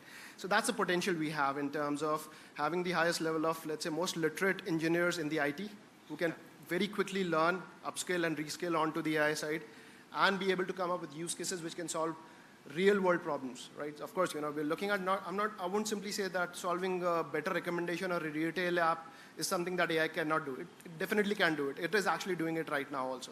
You're getting better recommendations, you're getting conversational AI in terms of guiding you. But what are the areas where it has to really proliferate? If we look at India as a country, right? It has to really go deep into the agriculture sector, right? It has to empower farmers to get a view in terms of what decision should I take in terms of what crop would be right for me to get the right, let's say, profit out of my activity, because they struggle with the pricing. Yes. Right? They struggle with techniques in terms of how can I ensure that my yield is very predictable and of high quality. Right? So government is already taking a lot of initiatives in that space. Specifically, if I talk about agriculture, there are Kisan app available. There is a soil health card initiatives which is already there, which is collecting information, providing some advisory. Now you map AI on top of it, you get more accurate advisory going to the farmer. So you can take far better decisions, right? If I go into, let's say, healthcare, right? Again, India, it's a land of opportunity. And that's another reason I feel that it's not going to displace jobs. It's just going to create more and make sure that technology is available for people, right? So healthcare is going to get more cheaper. It's going to get more accurate. It'll reach the rural places where it's difficult to get a doctor there, right? A qualified doctor or an experienced doctor to be in place, right? So you can have your technology through, let's say, cloud and connectivity, being able to give the right advice to the person who's having some sort of problem, right? It could be, let's say, getting an X-ray done in a remote village. Yes. That X-ray is analyzed by, diagnostically done by an AI model, and doctor can prescribe in terms of what steps to be taken. So that's healthcare being, let's say, truly revolutionized. Same thing can be applied for, let's say, managing your biodiversity, managing your climate, planning for urban development. All these sectors can truly benefit with AI. Or we will possibly find an area where we'll have actually shortage of skills. That's what's going to happen eventually. Fantastic. Okay. Ajit, can we be a global AI leader? Sectors we should be focusing on? Absolutely. Apart from the foundational AI that I spoke about earlier, where we have the opportunity to change the way social media or the current consumption of data is behaving, there are 2 other fields that I feel that India can be a leader. One is in healthcare, and I'll give you a specific example. The other one is in linguistics. Healthcare, because we have the maximum number of diabetes cases in the world, we can look at AI as the genetic mapper or the fingerprint kind of deducer as to why this is happening. Is this because of our lifestyle? Is this because of our food habits? Is this because of whatever, right? Now, that is the power of AI, where it'll give you the answer that humans are not capable of getting. Let's understand AI is a technology that's going to enable us, compound us. So healthcare, I think that should be a great research field. Linguistically, if you look at it, we have 121 languages in India, 19,500 dialects, and we are consuming LLMs of the West. I have this firm bias in my head, right? I think we can leapfrog the linguistic field, language detection, language modeling, language consumption, language elicitation, and language production. AI to AI talk, whatever you're doing, can we create a language out of it? We can, the others cannot. Absolutely. So I think these 2 are, because with linguistics, we can take it to Africa, we can leapfrog their education. We can create, materials in Swahili or any other language based on our linguistic knowledge. I think these 2 areas are fantastic opportunities for India. Interesting. Tejas. So yes, India can become the leader, definitely. provided, you improve your infrastructure. Because what I see is when we do a lot of edge computing today, still Raspberry Pi to Jetson Nanos, we still buy it out from outside. And also, as I was talking about some servers, we definitely need that. And government is also coming with DPI, Digital Public Infrastructure. Again, when we talk about the crops, already some 400 villages or districts are being mapped for various agricultural crop surveys and various things, where you can have this crop health monitoring, prediction on the disease and control. Then we are slowly moving towards something called precision farming, which we are already doing it with our drones. And even in the defense sector, it's the same case. And when we talk about manufacturing also, the QC process, when we talk about it, there is something called automatic optical inspection. It uses some machine learning algorithms to just analyze whether, though your entire PCB board is, rightly assembled or not in the entire SMT line. Or we can also, when you talk about some BGA level circuits where millions of transistors are there, which you can't see through your naked eyes, you have some X-ray machines where that can again be, on top of that, you can have your AI to have your process optimized, have a better quality check, and improve your efficiency and quality as well. Okay. Subabrata, you want to take that? Yeah, I think one big advantage India has is the amount of data that they have. When it comes to, let's say, consumers, whether it's media or languages, it is just this, different diversity of data, the interactions, the leverages that we can get from it. I mean, it's true. I mean, the West shouldn't be giving us LLM models. We should be giving it to everybody because the phonetics, everything, the diversity that's present, that should give us enough advantage. But for that, India has to invest in infrastructure, and it's across. They have to be self-reliant, and it will be a bit of a patient capital, but it will pay, rewards in the long run by a large margin. Because essentially, you want things to be built out of India. And when you have invested in infrastructure, then you're looking across industries, whether it's healthcare, medicine, media, etc. So yeah, that's what infrastructure has to be the key. Okay. That's what will start. Ankush, I'll give you the last word. Yeah. Can we be an AI leader? Sectors to focus on.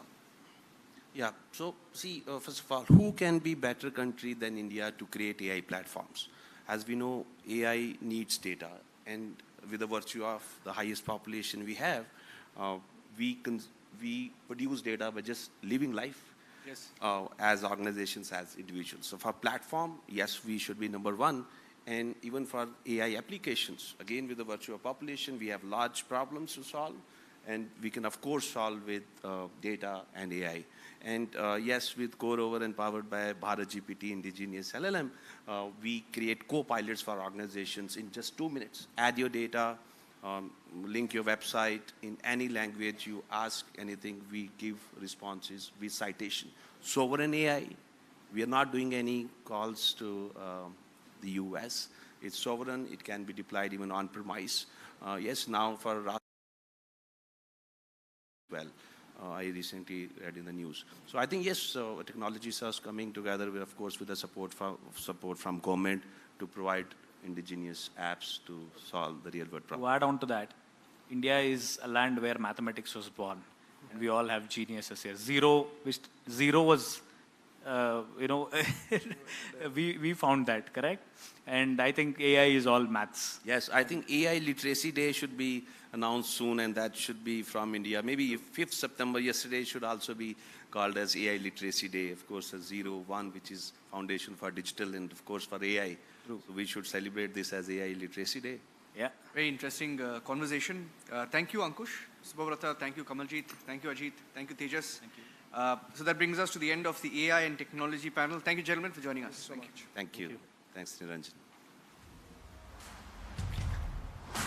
2024, only on Republic Digital.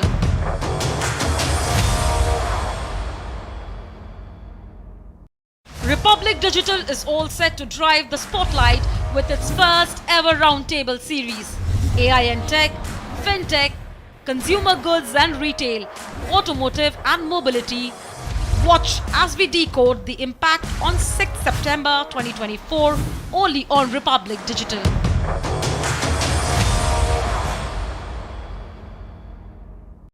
Republic Digital is all set to drive the spotlight with its first ever roundtable series.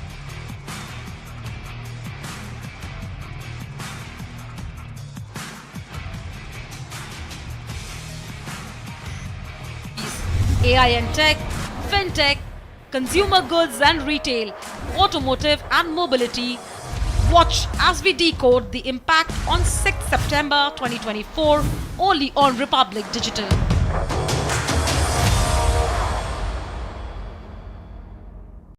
Republic Digital is all set to drive the spotlight with its first ever roundtable series. AI and tech, fintech, consumer goods and retail, automotive and mobility. Watch as we decode the impact on 6th September 2024 only on Republic Digital.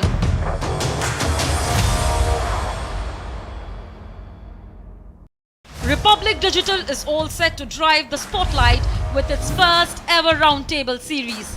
AI and tech, fintech, consumer goods and retail, automotive and mobility. Watch as we decode the impact on 6th September 2024 only on Republic Digital.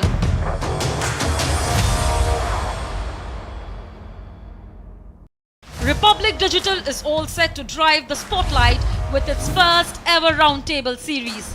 AI and tech, fintech, consumer goods and retail, automotive and mobility. Watch as we decode the impact on 6th September 2024 only on Republic Digital.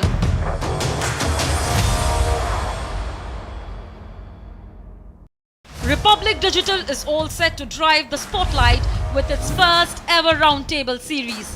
AI and tech, fintech, consumer goods and retail, automotive and mobility. Watch as we decode the impact on 6th September 2024 only on Republic Digital.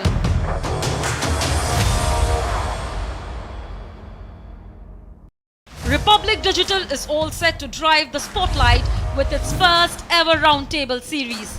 AI and tech, fintech, consumer goods and retail, automotive and mobility. Watch as we decode the impact on 6th September 2024 only on Republic Digital.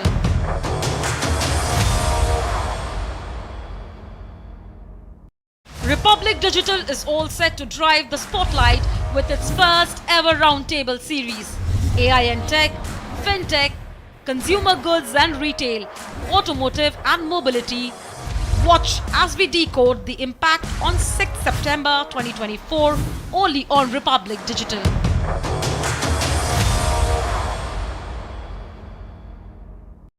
Republic Digital is all set to drive the spotlight with its first ever roundtable series. AI and tech, fintech, consumer goods and retail, automotive and mobility. Watch as we decode the impact on 6th September 2024 only on Republic Digital.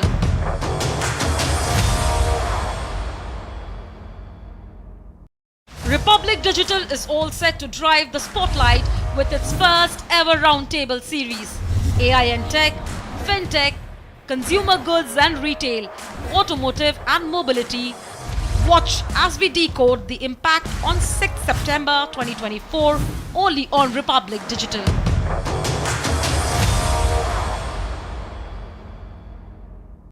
Republic Digital is all set to drive the spotlight with its first ever roundtable series.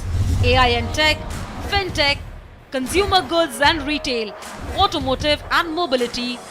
Watch as we decode the impact on 6th September 2024 only on Republic Digital.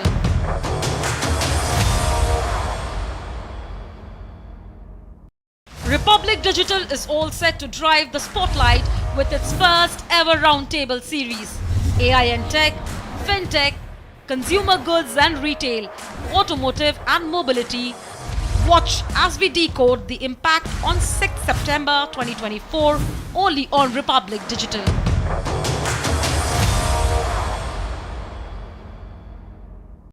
Republic Digital is all set to drive the spotlight with its first ever roundtable series.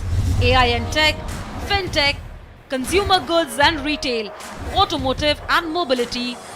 Watch as we decode the impact on 6th September 2024 only on Republic Digital.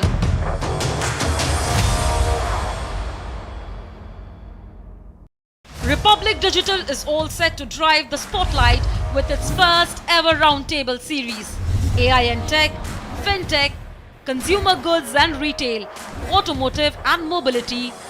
Watch as we decode the impact on 6th September 2024 only on Republic Digital.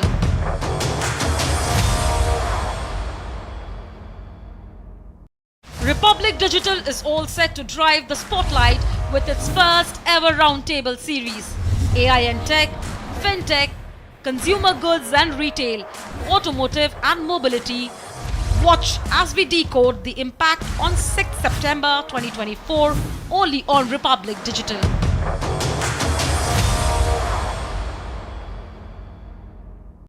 Republic Digital is all set to drive the spotlight with its first ever roundtable series. AI and Tech, Fintech, Consumer Goods and Retail, Automotive and Mobility. Watch as we decode the impact on 6th September 2024 only on Republic Digital.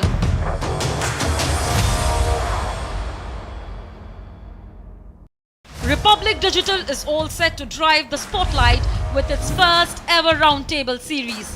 AI and Tech, Fintech, Consumer Goods and Retail, Automotive and Mobility. Watch as we decode the impact on 6th September 2024 only on Republic Digital.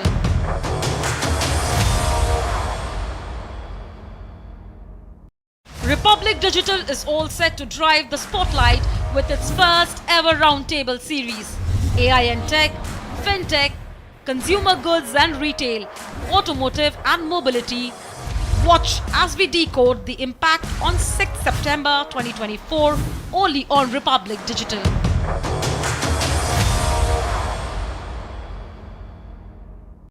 Republic Digital is all set to drive the spotlight with its first ever roundtable series. AI and Tech, Fintech, Consumer Goods and Retail, Automotive and Mobility. Watch as we decode the impact on 6th September 2024 only on Republic Digital.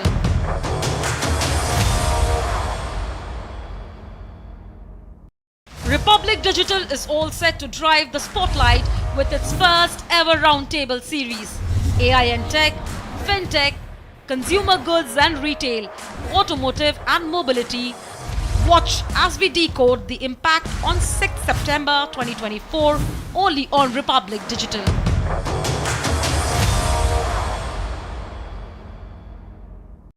Republic Digital is all set to drive the spotlight with its first ever roundtable series.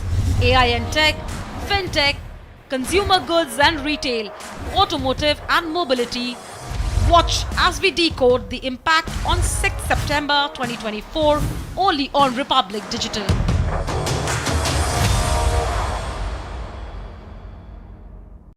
Republic Digital is all set to drive the spotlight with its first ever roundtable series. AI and Tech, Fintech, Consumer Goods and Retail, Automotive and Mobility. Watch as we decode the impact on 6th September 2024 only on Republic Digital.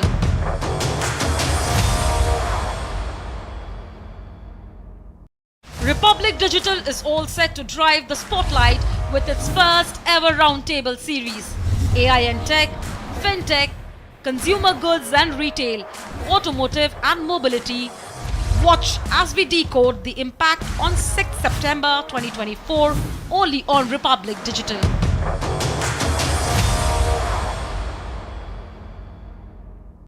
Republic Digital is all set to drive the spotlight with its first ever roundtable series. AI and Tech, Fintech, Consumer Goods and Retail, Automotive and Mobility. Watch as we decode the impact on 6th September 2024 only on Republic Digital.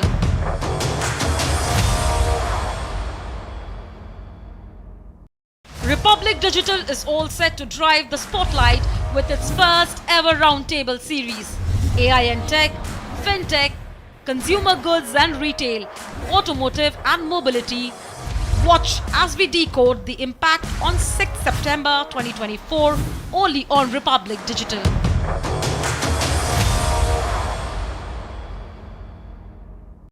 Republic Digital is all set to drive the spotlight with its first ever roundtable series. AI and Tech, Fintech, Consumer Goods and Retail, Automotive and Mobility. Watch as we decode the impact on 6th September 2024 only on Republic Digital.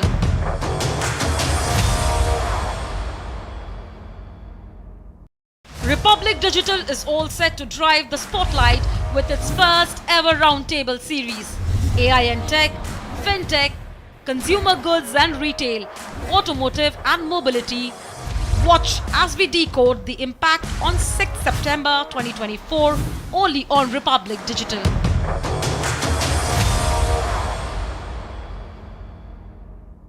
Republic Digital is all set to drive the spotlight with its first ever roundtable series.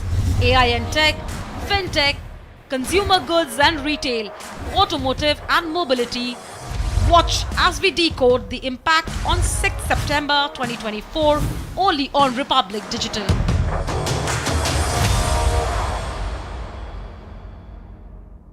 Republic Digital is all set to drive the spotlight with its first ever roundtable series. AI and tech, fintech, consumer goods and retail, automotive and mobility. Watch as we decode the impact on 6th September 2024 only on Republic Digital.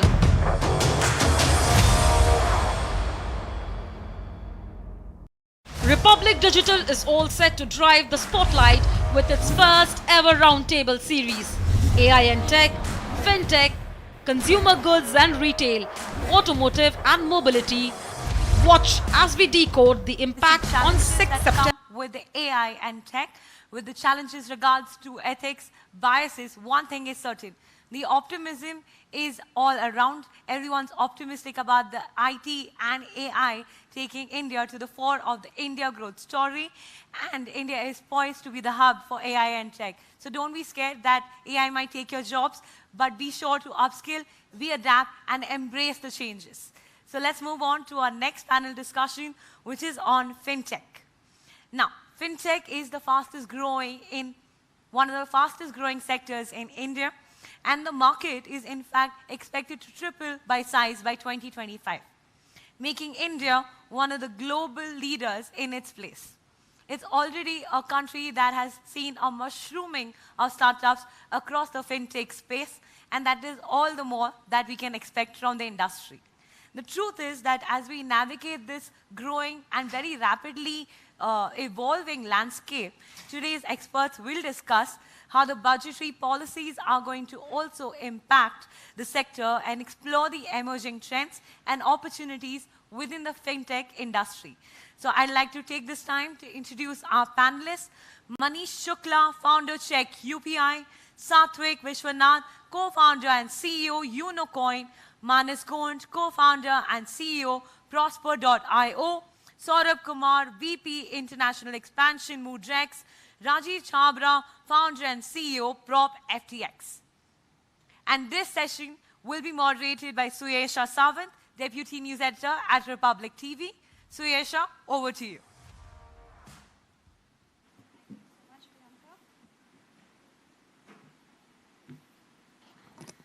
Thank you so much, Priyanka, and a very good evening to all of you.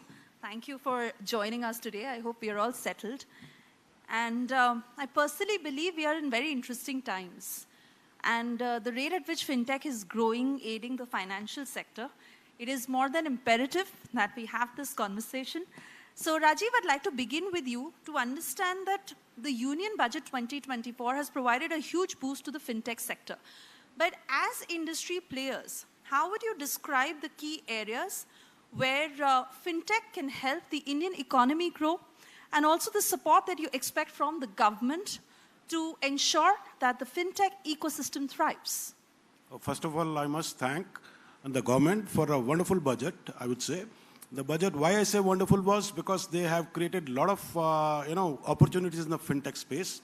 And I can share one more thing. Last week we were in GFF.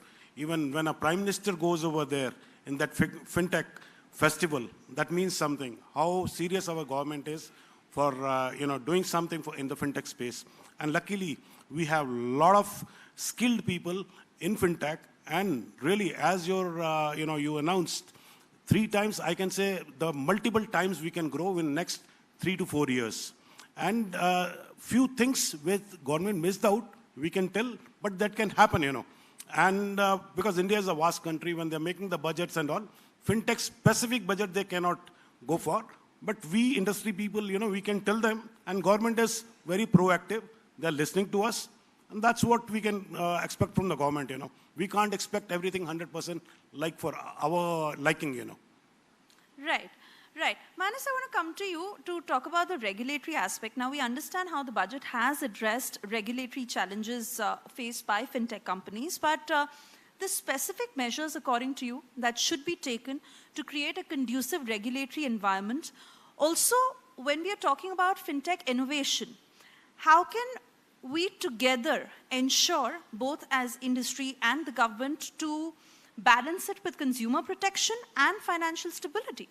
So most of the time, if you see whatever the laws which governments are making, is to safeguard the end consumers. So the law which came in PIP, let's say, and BNPL, and all those things are there to safeguard the interest which consumers should focus. Now the main agenda of government, the regulation which is coming out, since the fintech is very evolving field, basically from technology, the role is playing, the democratization of the product which is happening. So government is always trying to chase us to show that we do not, or in the name of, let's say, any fintech player, okay, someone cannot cheat, correct? So there are a lot of laws which are coming. Some of the things are which is very, very well perceived by industry. It's asked for industry, you should have such law. And such law, and some laws are, of course, bit conservative approach, which shows, let's say, government should move fast. We should not just look at our country, but we should also look at how the outer world is doing, correct? Let's say, and also most of the thing which I personally feel is, let's say, the way the government should give us an opportunity to think, or at least should give us a proper list of the things which government is trying to curtail, so that we should not invest our resource, or we should not invest our money to build a business which may not last after 5 years, correct? So we have seen how they have regulated the cryptos, blockchain, and all those kind of things. So it's more and more government should be proactively talking with the industry leader, try to understand, and then make the law. But so far, so good. They are just trying to do a good job. Let's see how the things come up in future. Yeah. To add some facts here, right? So, for example, the abolishing of angel taxation itself. So this was a huge challenge before, not only for the angels, but also for the startups, because identifying the exact valuation of a startup to figure out what the angel taxes is itself was a challenge. And now it is like, anyway, these companies were burning money, they were trying to build, and it was definitely, they were providing employment opportunities and innovation prospect, etc. for the country. So that is gone now. And also, if I talk about the e-commerce platforms, so the TDS has, for the sellers, whoever is selling on e-commerce, has gone down from 1% to 0.1%. This is like significantly very, very important, because the margins for these kinds of merchants is comparatively much low. Okay, so the TDS is supposed to be like maximum of whatever income tax they would pay. If you have the TDS itself is more than income tax, then your capital is getting locked up all across the year, and then you have to wait for the next August or September to claim it back. I think these things the government have definitely very well thought through and have brought this up. It's like fantastic. Yeah.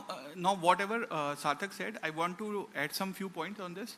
So government has now also, let's say, as a taxation expert, if I speak, so government has also given a lot of clarity, correct? What is the meaning of the TCS, on what should be the property, let's say, even not just the e-commerce, even, let's say, if you are into a prop tech, okay, where the first, let's say, you have to deduct a lot of TDS if you are an NRI and all, those things have become very, very clear, okay? Right. So they are working very, very good on those direction.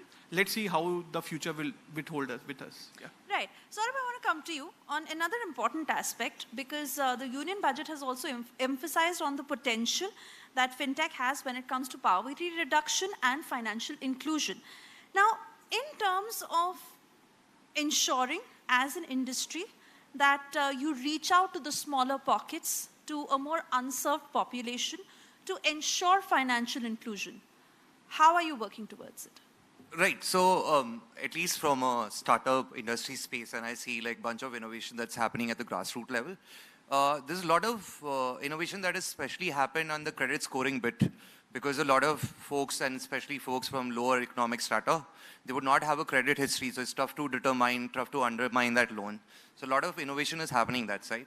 Also from a distribution perspective, what could be a collateral, what could be an asset that is considered for that person, and how can we sort of underwrite that and provide a loan, a micro loan that can be enabled for a lot of folks, which could be based on daily needs, could be based on monthly needs. So a roadside retailer who currently borrows that money from, let's say, a big agent right now, pays like a monthly tax of interest of 3%, goes down all the way to 8-9% annually, right? And that helps a lot of people participate in this economy. Yeah, please. Yeah, so in this budget itself, government introduced 2 changes. One of them was to increase the limit of mudra loans from 10 lakh to 20 lakhs. Yes. And this increase is going to help MSME to a large extent. And the second thing is another great opportunity for small vendors. This is called the PM Swanidhi Yojana, where small vendors who do not have the credit history, they can utilize the scheme to get the formal credit from regulated banks and other entities. This is going to largely get them, this is going to include them into the regulated financial space.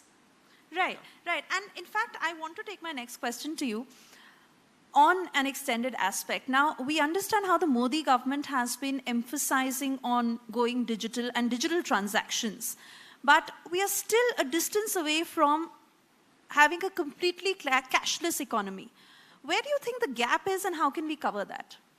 Yeah, if you talk about cashless economy, let's rewind 10 years ago. We see that it was largely a card-based ecosystem, where in India, credit card and debit card penetration was very, very low. Then came the UPI revolution, one of the government's biggest digital public infrastructure, where when it started, it had few users. Today, UPI does 10 billion transactions a month. And you see from a big mall to the extreme corner of India, every merchant accepts UPI. It has largely filled up a lot of gap, but we still see multiple places where the banking system needs to move up. One of the key things which we are trying to solve also is UPI One World. UPI One World is UPI for foreign nationals, NRIs who do not have Indian savings account. They can also transact through UPI. There are several other aspects where the minors who do not have bank account, they can transact through UPI. Then there is B2B payments which also need formalization, in the sense that they should be easy to make. So government is doing a lot on making a cashless economy. Still, the road is along. Hopefully there will be multiple, you can say, innovative solutions coming along. Yeah. Right. Yes, please. Yeah. See, when we talk about digitization or creating a cashless economy, it is not like one company upgrading their infrastructure systems. Okay, it's about the country, everyone in the country having that push to go towards it. And this needs a lot of other ingredients to be in place. And I believe one step at a time, we are covering like most of it, right? So the first one is you definitely need a smartphone. You cannot just use a feature phone for it. And there should be some good literature, like the literacy should be there. At least, if not English speaking or English reading, at least the regional languages, they should be able to read and understand what the mobile phone is trying to say. And then access of the internet. Right, so now we have like Geo and such, which is really offering very good, internet plans for them, etc. So these one thing at a time, and then again it comes back to having the access to bank accounts, so that if you want to do the UPI, then you need the bank accounts, and for the bank accounts you need to have the Aadhaar cards and everything linked up as well. So there is like a lot of one thing at a time that has to happen. A lot of them are happening in parallel, and definitely like says, I'm also excited to see like how good we have performed maybe since 2016 to today. It's like amazing thing. I cannot even imagine for a country like India to have this kind of improvement. And probably we may be there like 70-75% of most of the transactions that we want to digitize are already digitized, and it's going good. So yeah, it's not easy, but whatever has happened is amazing. Yeah. So a decade or so. Yeah, just to give an example, I have not been carrying cash since last 6 months, and my life has been very good. I think even I have switched, so I agree. And now I don't even use card. Forget about those things. Everything is UPI driven for me. I'll add one more line into it, you see. I mean, we should not forget, since I am from the old school, India is very vast and we have so much of population. Things are happening, but things are happening in a good shape. Prudently, things will, take shape. The country cannot be all of a sudden digitalized in a day, It has to happen. Things are happening, I think most of people, we're trying to build an ecosystem where, we all founders of fintech companies, we are trying to do something. There are many like us. They're trying to put their perspectives and whatever they can contribute along the way the government is encouraging. And sometimes, of course, what are things we'll try to put, which the government can also take up, The digitalization is happening. It is, again, not happening at a pace, too much of pace. It was happening, it took up pace from last 4 years. Now it is, plateauing. But it will happen, It's happening. And again, it's really about reaching into the smaller pockets. Exactly. That was the point, Rajiv, I want to come to you on the next point. Now, the union budget has acknowledged the potential of blockchain technology, but we understand that it is still a space that continues to be explored. Now, in terms of specific applications that can benefit India and also addressing the challenges and risks, where do we stand? Wonderful. That is a topic I love. When I was in my job, when I wanted to leave, do a startup, I told you, whenever you come in Bangalore, you get that bug of doing your own startup, So that bug, hit me also. Well, first thing which attracted me was blockchain, Blockchain, people have a small wrong notion, They always think blockchain and crypto together. But crypto and blockchain are way, apart. Blockchain is a decentralized ledger, I must tell everybody, It's a ledger world over. Decentralized means everybody can have an access, can have a look, not access, per se, but they are transparent, but all transactions are encrypted. Both are, diversive, but in blockchain, both the things can happen, Right. But if you say there are some issues with blockchain, crypto things happened, People were not able to understand. People thought it is just, only for investment they took it. Fine, cryptography is a big thing. If at all somebody goes for a use case, one of the smartest person out of India in this fintech or other tech space, Mr. Nandan Nilekani, he was there last week in GFF in Mumbai. He talked about tokenization. Tokenization is going to take the world, at a different league. That's what was my point. I wanted to tell our government, we need to take a leap. We need to stand where the world is going. Tokenization is going to happen. Now, I can tell your viewers also, they can just Google a word called RWA. That is called real world assets. All assets are notional unless and until we put value to it. The value, whenever they are valued, they should be also able to be bifurcated. The tokenization can go, maybe you can tokenize anything, divide by 100 or 1,000,000. So you will have a value for it, And technology or fintech will make it very easy, and blockchain is one technology which makes it very easy. I think my friend can also, put his point over there, and even both of them can, take it further, They have some use case, I have a use case. So we are using it as a first layer where all smart contracts are put over there. So any transaction in our real estate trade can be checked. Right. Even the history of the documents can also be checked. We don't have to go far every time to go to a sub-registrar and check our documents. You can get the document details, which are on your blockchain that is in the form of a smart contract. I think, please. Yeah, I would want to touch on the challenges and response. So, of course, one major challenge is the learning curve that it takes initially. So, as of today, the UX to access blockchain and blockchain technologies is fairly hard. And if you were to go for the decentralized side, it's actually tough to access funds. And the risk also comes from there that now it's even harder to navigate your security. You can click one misclick and you can lose all your funds that are held in one account. Right. So these are things that people should keep in mind while even interacting with such stuff. And also you need to have educated people, educative audience for that, You cannot put It's also as an industry you have to do. No, that's awareness. Yes, Unless and until yes. we, Be I more think, proactive, yes. Yes, even media also can be, what are the positives at least, along with the negatives. You can narrate to the people, you see, unless until some awareness is there for the masses, will not going to be, please. See, I think when it comes to tokenization, tokenization is not new today, according to me. For example, if you take Infosys, the way they have tokenized is issuing X number of shares. Sure. And that is getting exchanged on, Exactly. Yeah, that's right. Yeah, that's right. Even share is also tokenized. And if you say RBR government, the way they have tokenized the monetary system is by using rupees, right? So at the end, no one can have like a lot of systems. They cannot have full of something. It has to be a part of something. If only one person have full of something, then it actually does not have any value, according to others at all, right? So, but then comes the challenges of bringing it into the country like India.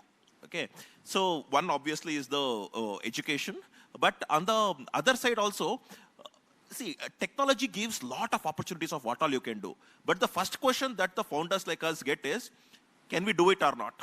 Can we do it in India or not? To what extent it is fine? Do we have any kind of policies and regulations in place? Does it ever come at all in the future? And if not, then what is the fate of this kind of idea? So if these questions do not get answered, there is second layer of questions. Do we have the proper banking support for this? Do we have the proper insurance support for this? So it just keeps on getting bigger and bigger. So I think in India, one big challenge is we don't have proper, very fast adoptive regulations, right? So once they do it, a lot of times it sits like that probably for, we even have some examples which is sitting since 100 years, the rules and regulations. So it has to be like updated. But the way the industry is growing, if you cannot update it to that extent, or at least like half of that speed, then we will continue to lag behind. Only we can see what the rest of the world is doing, lure about it, saying like, okay, there's like fantastic whatever is happening. Okay, we cannot do it in India, let's wait. How long you wait? Right, so I think we have like sandbox and such where the government is trying to help to some extent where you can experiment, but eventually you have to get it to the masses, you have to get it to the people, right? So for that will only happen when these kinds of regulations are put in place. But when it comes to crypto industry, we were asking for regulation, but they gave us higher taxation than normal, saying that okay, you are according to them we earn a lot of money, so that is not really true. And they gave up with 1% TDS, and that is like extremely high. Whatever was applicable for real estate and such, they gave it here, and people actually transact multiple times a month. And if your capital keeps on getting blocked, then it makes it challenging. Also, so that should be adopted, and it didn't change since 3 years already. It should have changed because the government already have data about like whatever has happened. Okay, if this is obstructing the growth of the industry, then it should be amended, right? So I think that kind of adaptive regulations and policies are required. Yeah. Right, but we also understand. Okay, make your point. Sure. Blockchain is just not fintech itself. Blockchain is a big thing. It says the proof of concept, right? Proof of concept means if anything has happened, the proof of concept is there. So there also, if it all say, blockchain can also be used in the medicine, the journey of the medicine, from where the raw material was procured, whether that was the correct quantity, quality or not. So blockchain can be used anywhere. So it is not just fintech. Right. Yeah. So this brings me to my next question. And the larger point we are harping on is, of course, awareness. And Saurabh, if you can take that. It is important to make people financially literate. And given how we are such a diverse country, what do you think are the ways that can be implemented into serving this purpose? Right. So I do think, like from a long-term solution perspective, this has to start all the way from primary, early, secondary schooling perspective, right? If you look at like the financial education or kind of schooling that we guys came out of, we had nothing to learn practically for how to manage our money, how to do with it. And now money has gone digital, your transactions have gone, but nobody has, apart from some influencers who are also now regulated in different ways, nobody has actually tried to explain that world to us. Now, it would really help if this started early, right? And if people were able to try a bunch of these things at much early age, which you will also see in terms of any technology, kids are able to adapt to it much faster. Yes. They are far better and far secure in this world because it's a native world for them. So starting them off early is a much better idea. But a lot more government schemes, lot more ideas like crypto probably having a mutual fund sahi hai moment for the next 10 years is probably the kind of things that'll bring the space to yeah, something like Right. that. Exactly is right. Yeah. Okay, Yeah. you want me to add? See, I'm telling you, eventually the technology is going to, take it over, Now we go to sub-registrar for registering our properties. If we use blockchain over there, it can happen within minutes. All the transaction earlier, papers, who were the owners, who were the, if we want to talk about the mother deeds and all, can be encrypted and can be put over there. Eventually, I can tell you, there are some governments, that is Telangana government has already started doing. You'll be surprised. West Bengal government is very proactive in this.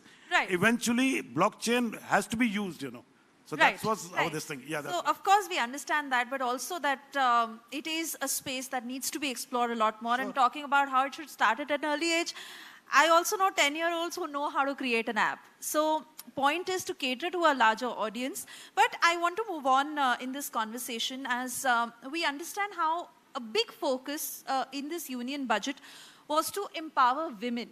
And Satvik, I want to come to you to understand how it works in the fintech space in terms of opportunities and challenges for women entrepreneurs in this sector, and how the government is supporting women-led fintech startups. Yeah, see, it's much more general question, I believe, not specific. And I also understand there's no woman in this panel, but please do explain how it is. Yeah, so I think there is a lot of push that eventually the government is trying to give, and obviously women are also beneficiaries of this, right? So like one of the big changes we saw in this is, again, when it comes to taxation, the long-term capital gains, it went down for some of the assets from like 20% to 12.5%. And on the other side, if you see, there is a lot of like the push where they are putting a lot of money for the infrastructure. Then eventually what it actually happens is that will held up, that will be used to build companies, support companies, give loan for the companies. And when you are giving loan for the companies, again, there is another fintech that is evaluating the present situation and then giving the loan for eligible people. And there is a credit guarantee that the government is proposing. Before, that's always like, okay, you're a woman, like to what extent can you like run a business? You could get married, then you could have a baby, like multiple things. So now now, I mean, eventually you have to bring that out and say that, okay, I am investing in an intellect of a particular person. I am intellecting in an organization, right? So for this, I think one step at a time, if you completely say, okay, because of women, I'm doing this XYZ things, it will still not look good. They feel like we are one of them.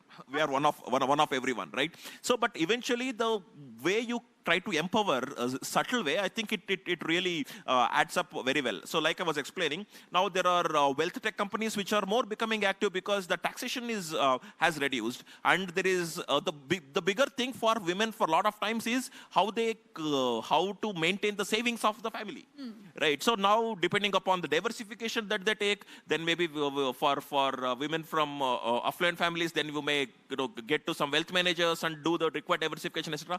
So I think it will not happen in 1 year, but probably over 5 years, 10 years budget, if you see, then I definitely see that wherever the women started up to where eventually they have come up, so they will actually see the progressive involvement in this kind of fintech and try to get benefit out of it, I think. Right. Yeah. And yeah, one more thing which I want to say, let's say, what is the importance of technology in the fintech? So let's say once you are a woman or you are, let's say, man, or you are anything, correct? It doesn't define or it doesn't restrict your foundation, correct? What it does need, it's just need your digital identity. Right. Nothing more than that, okay? And this is why the fintech player, which is driven by the product, will help women to get more access to the product, which was restricted to the manly. And it was just seen as a, let's say, it will not depend upon just the gender which you are, but also on the digital ability or the things. Right, have, right. yeah? So like I said, I should have also had a woman entrepreneur Yeah, on the panel to answer that. But Manas, that also brings me to the next question.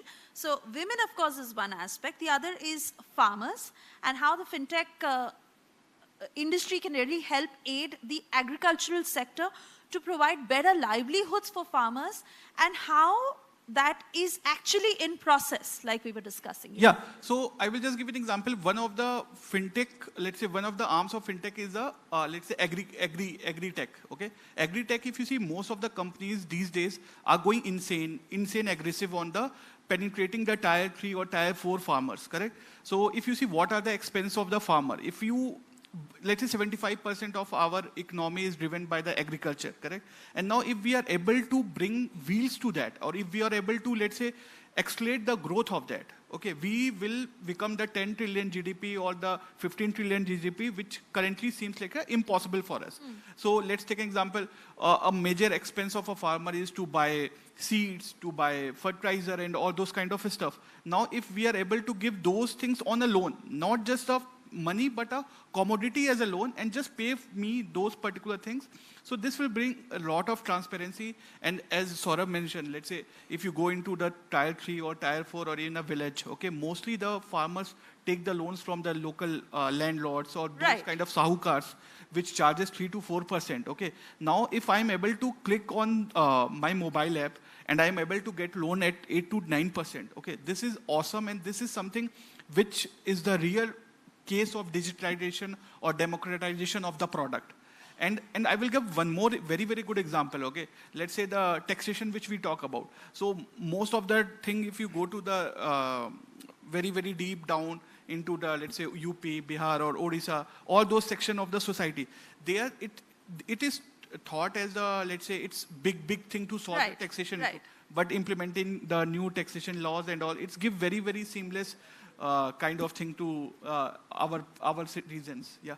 And I wish we could talk about this more, but I'm slightly short on time, so we are going to wrap this discussion. I want to take this one last question from you, Manas, on how much is spoken with regards to security and privacy concerns that are associated with fintech, and how can we ensure a safer, secure way forward? So in fintech, risk is one of the key elements to solve for. Risk comes from various aspects. One is identity risk, that is someone trying to prove that he's a different person than he is. Then you have risk around technology itself, where people are able to steal data and then impersonate as someone else. Call you, like you purchase a new car and someone calls you, I'm from the insurance company, take this insurance from me. So then you have challenges around AI and other domains where the person is able to steal your identity. They are able to do actions which they are not meant for. So some of these challenges do get addressed through technology. So technology addresses challenges through implementing things like end-to-end encryption, having two-factor authentication where you always have a PIN or you have an OTP to do the transaction. Then some challenges which cannot be solved through technology they emerge from the social engineering aspect, where someone just engineers who you are, tries to identify what you regularly do in your life and impersonates as someone else. So these can be solved only through user awareness, and user awareness has to be one of the key areas of research and development where this should happen. So look, the first tenet of all of this is trust but verify. So the analogy. And you've also had examples in your own company. Correct. So like we have had our website 38 different websites trying to imitate mudrex.com, right? And we had to actually go to the High Court, get an order to get these sites to be shut down by MeToo. But what happens is that just because somebody is reaching out to you and promising some good returns and says that, hey, click on this link, it's almost an analogy of like how you don't take candies from strangers. Similarly, you don't click on strange links on the internet, and that sort of starts with, you trust but you verify always. All right. Also, so I think a lot of it has also to do with people should understand what they should do and what they should not do. Like, so for example, you could just go to a mall, someone is asking you to give your mobile number because they're putting the lucky dip. You have no clue from there where the data goes and eventually how it even comes back and bite you, right? So there are so many technology sometimes is also a weapon, right? So initially there used to be like someone calling you, trying to imitate that, okay, I'm so-and-so, and you need to pay that kind of money, this kind of money, or sometimes it used to be blackmail and such. Now we can even use AI technology, or artificial intelligence technology, where there actually is no human on the other side. And they will be able to do this with 10,000 people at the same time. Okay. So now, given maybe even if they are 0.5% successful or 1% successful, they are get paid much more as compared to how much they had to pay those number of people to sit on their side and do the scam. That on one side. On the other side, because of the digitization, people are so used to saying, okay, click one button, scan the QR code, send. And if they're getting blackmailed with something, they just will be like so tensed. Okay, I know. If I pay it, then the issue is gone. But before, what it used to happen means, okay, now I have to go to the bank, I have to write a check, do the NEFT payment. So at that time, people at least thought, okay, if a person comes in, the banker, okay, normally you only take 5 or 10 or 20,000 rupees every month for your expenses. Why are you sending 5 lakhs? Then at least it will trick their mind saying that, okay, maybe I should rethink about this. But now everything digitized, everything at the fingertips, they do it, and then they feel like whatever money is sent to the bank account is always safe because there is a KYC on the other side. But that is not actually, that's not actually true. Over here, I'll tell you. With tech, it gives you a hand. You need to be smarter day by day. You can't live on your laurels. Literacy. It comes back to the financial literacy. Financial literacy. Right. But as much as you're putting it on the user, I think it is also as an industry to how you work towards safer money. I do think a lot of ownership is also on our end. Yes. Our end, that's right. Education perspective. Yes. And so is it in the government's hands. So for a lot of emerging technologies, they will have to start adopting it and then start communicating to end users. Right. I actually have one suggestion that I generally want to give people, that if people have multiple lakhs of money and such, then they should have 2 bank accounts. One that is just used where maximum you keep is 1 month ka expense, and remaining money you keep in another bank account that do not have online access. This idea has preserved lot of people's money. Sure. That's like best thing to do. Okay. Exactly. Okay, we take your suggestion on that, and I know we can go on talking about this, but we do have a time limit. I want to thank you all for having this very interesting conversation, and please let's gather here as we want to present a memento to you all. Please. Thank you. Thanks a lot. Thank you for having us here. Thank you for allowing. Thanks for having us. September 2024, only on Republic Digital.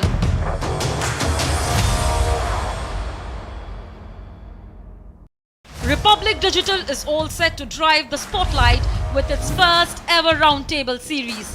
AI and tech, fintech, consumer goods and retail, automotive and mobility. Watch as we decode the impact on 6th September 2024, only on Republic Digital.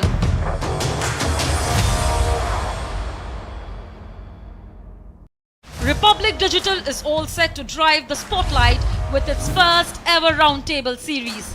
AI and tech, fintech, consumer goods and retail, automotive and mobility. Watch as we decode the impact on 6th September 2024, only on Republic Digital.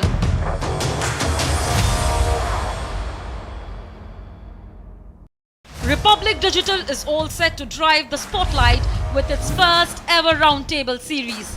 AI and tech, fintech, consumer goods and retail, automotive and mobility. Watch as we decode the impact on 6th September 2024, only on Republic Digital.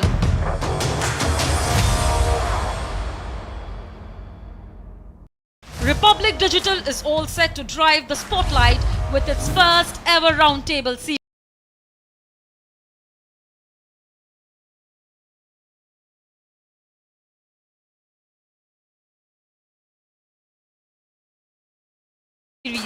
AI and tech, fintech, consumer goods and retail, automotive and mobility.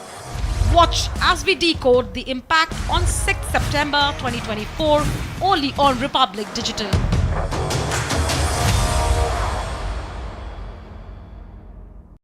Republic Digital is all set to drive the spotlight with its first ever roundtable series.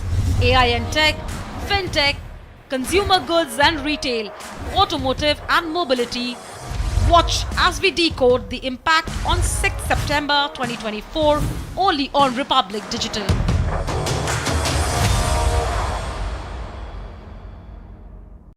Republic Digital is all set to drive the spotlight with its first ever roundtable series.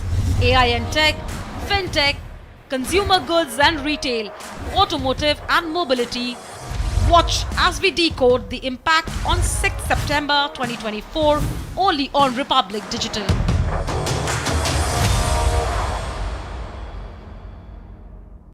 Republic Digital is all set to drive the spotlight with its first ever roundtable series.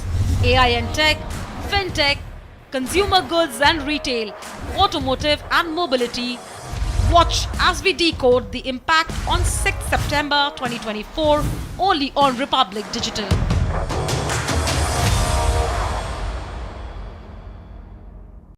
Republic Digital is all set to drive the spotlight with its first ever roundtable series. AI and tech, fintech, consumer goods and retail, automotive and mobility. Watch as we decode the impact on 6th September 2024 only on Republic Digital.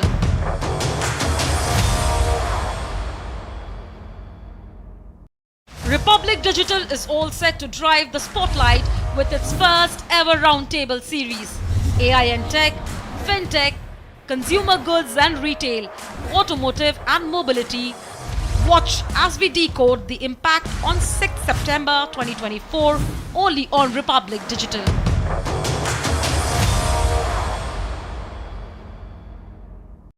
Republic Digital is all set to drive the spotlight with its first ever roundtable series.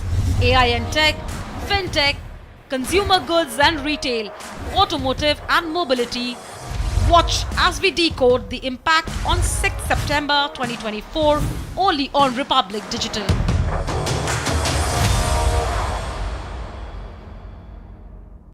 Republic Digital is all set to drive the spotlight with its first ever roundtable series. AI and tech, fintech, consumer goods and retail, automotive and mobility. Watch as we decode the impact on 6th September 2024 only on Republic Digital.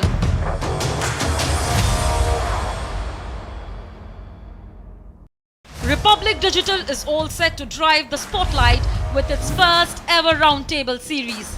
AI and tech, fintech, consumer goods and retail, automotive and mobility. Watch as we decode the impact on 6th September 2024 only on Republic Digital.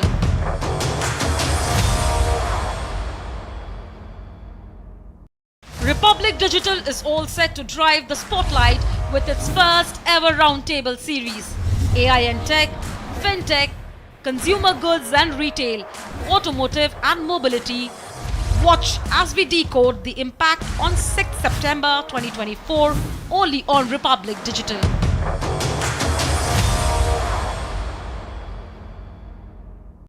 Republic Digital is all set to drive the spotlight with its first ever roundtable series. AI and tech, fintech, consumer goods and retail, automotive and mobility. Watch as we decode the impact on 6th September 2024 only on Republic Digital.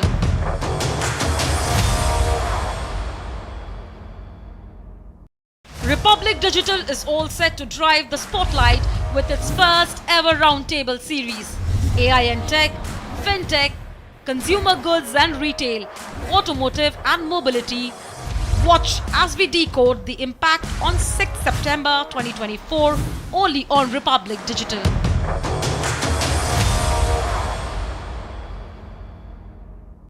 Republic Digital is all set to drive the spotlight with its first ever roundtable series.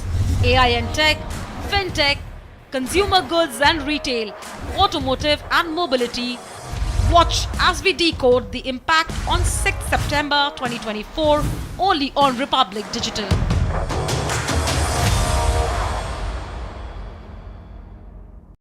Republic Digital is all set to drive the spotlight with its first ever roundtable series. AI and tech, fintech, consumer goods and retail, automotive and mobility. Watch as we decode the impact on 6th September 2024 only on Republic Digital.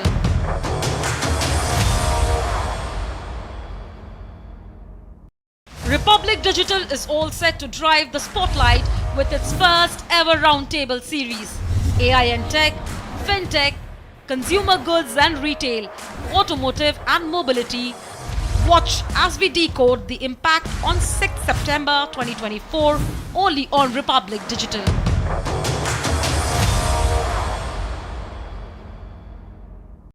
Republic Digital is all set to drive the spotlight with its first ever roundtable series. AI and tech, fintech, consumer goods and retail, automotive and mobility. Watch as we decode the impact on 6th September 2024 only on Republic Digital.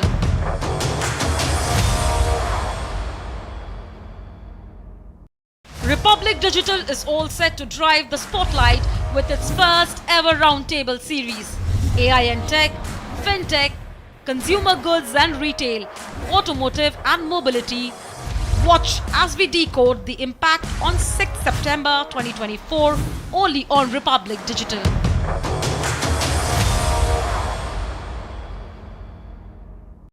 Republic Digital is all set to drive the spotlight with its first ever roundtable series. AI and tech, fintech, consumer goods and retail, automotive and mobility. Watch as we decode the impact on 6th September 2024 only on Republic Digital.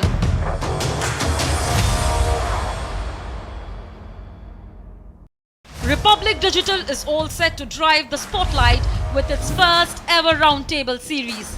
AI and tech, fintech, consumer goods and retail, automotive and mobility. Watch as we decode the impact on 6th September 2024 only on Republic Digital.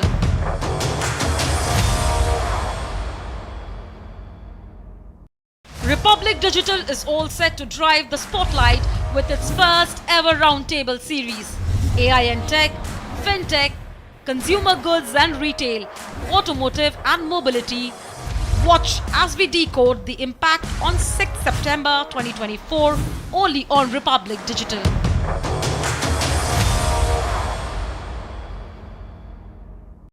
Republic Digital is all set to drive the spotlight with its first ever roundtable series. AI and tech, fintech, consumer goods and retail, automotive and mobility. Watch as we decode the impact on 6th September 2024 only on Republic Digital.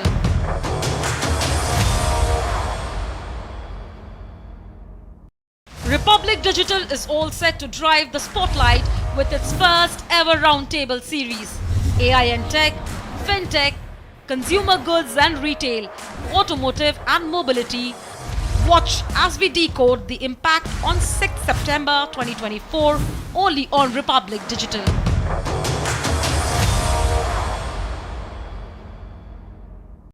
Republic Digital is all set to drive the spotlight with its first ever roundtable series. AI and tech, fintech, consumer goods and retail, automotive and mobility.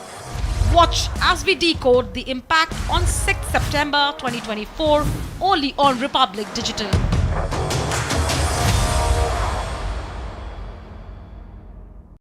Republic Digital is all set to drive the spotlight with its first ever roundtable series. AI and tech, fintech, consumer goods and retail, automotive and mobility. Watch as we decode the impact on 6th September 2024 only on Republic Digital.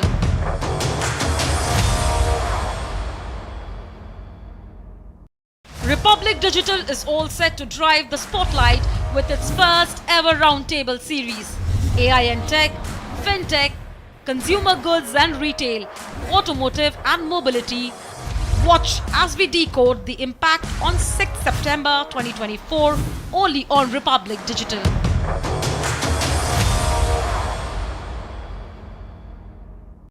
Republic Digital is all set to drive the spotlight with its first ever roundtable series.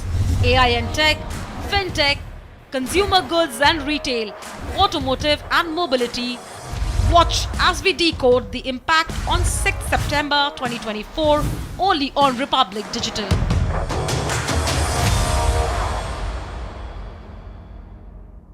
Republic Digital is all set to drive the spotlight with its first ever roundtable series. AI and tech, fintech, consumer goods and retail, automotive and mobility. Watch as we decode the impact on 6th September 2024 only on Republic Digital.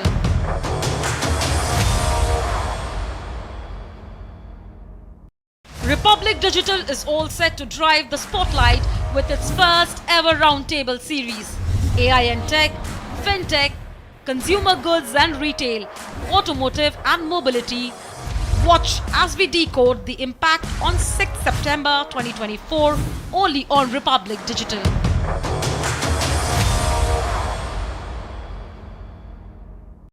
Republic Digital is all set to drive the spotlight with its first ever roundtable series.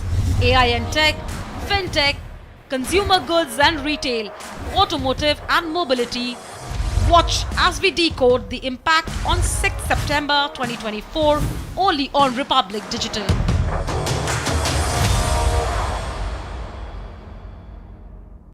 Republic Digital is all set to drive the spotlight with its first ever roundtable series. AI and tech, fintech, consumer goods and retail, automotive and mobility.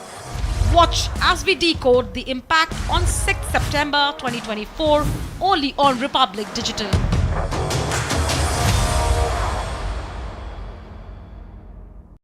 Republic Digital is all set to drive the spotlight with its first ever roundtable series. AI and tech, fintech, consumer goods and retail, automotive and mobility. Watch as we decode the impact on 6th September 2024 only on Republic Digital.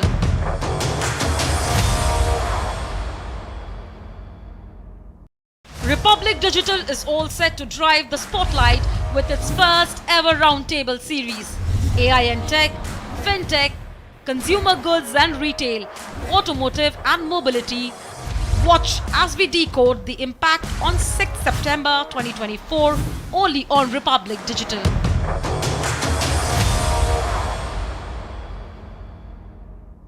Republic Digital is all set to drive the spotlight with its first ever roundtable series. AI and tech, fintech, consumer goods and retail, automotive and mobility. Watch as we decode the impact on 6th September 2024 only on Republic Digital.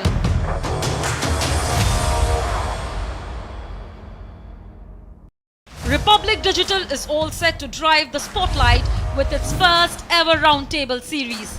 AI and tech, fintech, consumer goods and retail, automotive and mobility. Watch as we decode the impact on 6th September 2024 only on Republic Digital.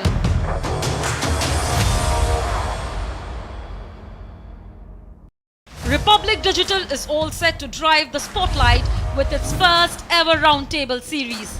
AI and tech, fintech, consumer goods and retail, automotive and mobility.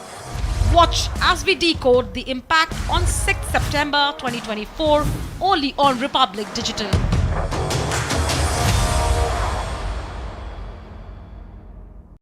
Republic Digital is all set to drive the spotlight with its first ever roundtable series.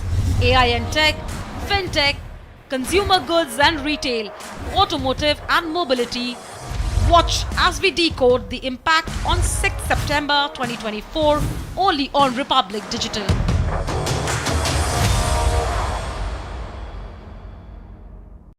Republic Digital is all set to drive the spotlight with its first ever roundtable series. AI and tech, fintech, consumer goods and retail, automotive and mobility. Watch as we decode the impact on 6th September 2024 only on Republic Digital.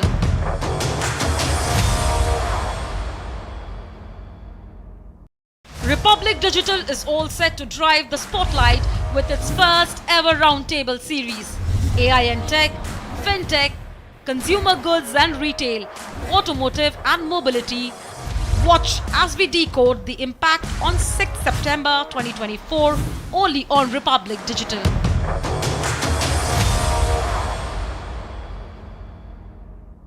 Republic Digital is all set to drive the spotlight with its first ever roundtable series.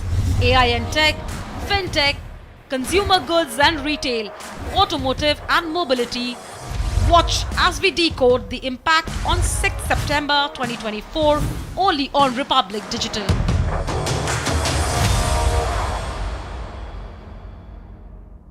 Republic Digital is all set to drive the spotlight with its first ever roundtable series.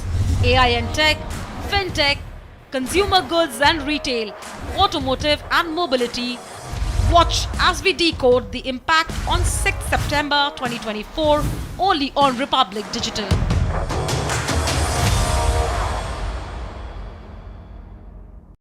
Republic Digital is all set to drive the spotlight with its first ever roundtable series. AI and tech, fintech, consumer goods and retail, automotive and mobility. Watch as we decode the impact on 6th September 2024 only on Republic Digital.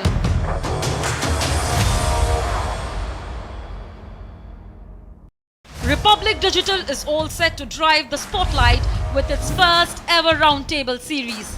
AI and tech, fintech, consumer goods and retail, automotive and mobility. Watch as we decode the impact on 6th September 2024 only on Republic Digital.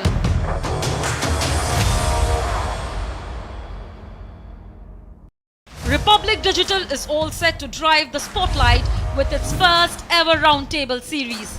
AI and tech, fintech, consumer goods and retail, automotive and mobility. Watch as we decode the impact on 6th September 2024 only on Republic Digital.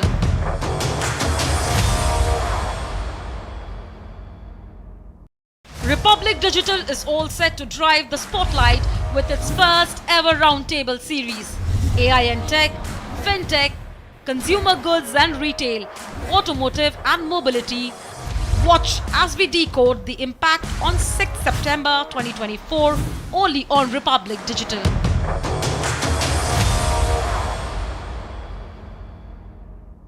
Republic Digital is all set to drive the spotlight with its first ever roundtable series. AI and tech, fintech, consumer goods and retail, automotive and mobility. Watch as we decode the impact on 6th September 2024 only on Republic Digital. Not a short sum or a value by any means.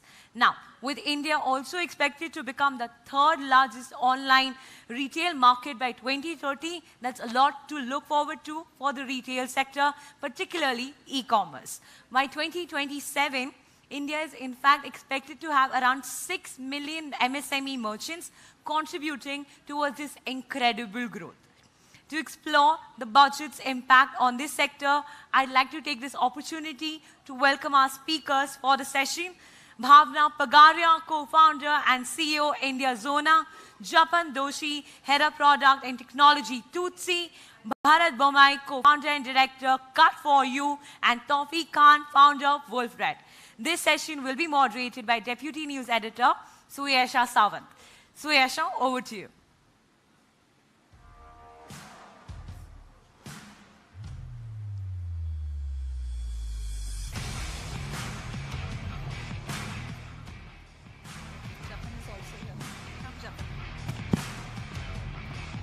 Thank you so much, and a very good evening to all of you. Again, a conversation that I was looking forward to. So I'm going to get straight to the point now. The Union Budget 2024 has provided a big boost to e-commerce and omni-channel retail sectors. But Bharat, I would want to ask you the challenges for retailers today, especially the influx of technology that is so strong, and it is only going to get stronger in the times to come. So how does everyone cope up? Firstly, I think you mentioned about the union budget in terms of the retail sector. So there are a couple of things in this year's budget, that was a little bit of eye-catching and probably needed for the retail e-commerce sector. as well as the MSME segments. And I think the reduction of TDS from 1% to 0.1%, that's about 10% reduction, that opens up a huge amount of capital for you and how you spend that capital. Now, you were talking about technology-driven, augmented reality, all these things coming into the picture. This 1% of 10% reduction in the TDS will help us use that capital in putting into technology as well. And then one more point that I want to, that I have observed is the employment-linked incentive. Now, I come from a textile manufacturing background with e-commerce. So for me, every new employee that I employ, I get a 3,000 rupee benefit. Now that will help me garner good skill labor, and I can compete with the big brands as well. Yeah, right. So that's my opinion on the budget. And then with technology, naturally, we all have to, it is something all of us have to be a part of, because we are in that reality world today where everyone uses technology. We have to adapt ourselves to all sorts of technology in terms of augmented reality and AI. Right. But the other big aspect of the budget is also the emphasis on sustainability and ethical consumption. So, Bhavna, how do you think retailers are really contributing to India's growth story on that front? Okay. So, first of all, there is a lot of growing awareness about sustainability. The consumers are accepting that such products, and they are looking for better sustainable alternatives. And for that, it is the right time for the retailers to build their brands. And when the budget is, given the provisions for private research, these things will enable the sustainable technologies. Apart from the technological side, the folk talent of India already manufactures such sustainable products. And at India Zona, we are trying to bring in such products, such folk talents, such small businesses to the forefront by giving them the platform to be visible to the customers at this time. Right. Right. Okay. The next point, Japan, I want to make is on the challenges, of course, that brick and mortar retailers face, given how there is so much going in the online space. And also the fact that the consumer landscape has changed. Now it is stronger experiential value online as well. How has your journey been on that front, given the fact that it is a personal experience to actually wear an aligner? Yeah, if you look at our journey at Tootsie, like it's a teeth aligner product and service where typically customers are used to going to doctors in the clinic and get the service, right? But the problem is, if you're a small doctor, if you're a small clinic, how do you get visibility? Your visibility is restricted to the people around your area, and you're not able to reach to the customers across India. So online gives you that sort of leverage, right? Today, consumers' behavior has changed, where the first thing if they want something, they first look at online. They go to internet, they search for something. So for Tootsie, first thing we had to do was build a brand where people can actually search, go to Google and just say, hey, I want teeth alignment, how do I get it? And second thing I think we realize is that people look for convenience, right? People don't want to, go out and look for, do their own research, go to one clinic to the other clinic. Just you come here, you just order your aligners, and you get it at your home. So online brings you that, it makes it easy for you to discover for customer. It gives you that convenience that you need. But we also realize that the customers need that trust to use any product. And that's where the brick and mortar kind of setup comes into play. So in our case, for example, instead of just being online, we had to figure out how do we become omnichannel, and we had to actually go and open the experience center. So today in India, we now have about 40 experience centers. So the way consumers interact with us is very interesting. They go online, they find us, they order the aligners, and we deliver to their home. But what they also do is they visit one of our experience centers and get the aligner fitted, where they meet the orthodontist and they get that trust and the experience that they need. So I think we are moving in a world where, at least in India, the omni-channel is core to all the online brands, and the brick and mortar who are not online should be getting online, and at least, at a minimum, they should be out there to get the visibility that they need. Oh, yes, absolutely. It's very important in today's times. Tawfiq, I want to talk to you about the next aspect. Now, companies all these years have had R&D departments studying consumer behavior, but today you have data analytics and AI to do that. And it is time that retailers also move towards that in a stronger fashion. Also, the other aspect, when we talk about specific technologies that aid stronger customer experience and also help operational efficiency, all in all, what is the way forward today? I feel like, this is like a revolution right now we are living in. Even like with the budget that has come out, it's super positive.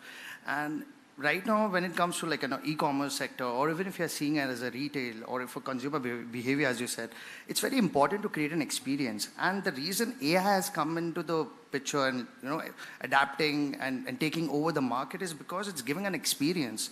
Like it's artificial intelligence, but it's giving you an experience. And for audience, I feel to come, or any consumer to come in the just buy your brand or just get into the data or just understand what you do is, I feel like it's very important to give you an experience. And we as a brand, like I have a multimedia company, and just, it's been 12 months we have created this kind of an experience for audience and just build a brand. Now we are slowly venturing into the retail side of it.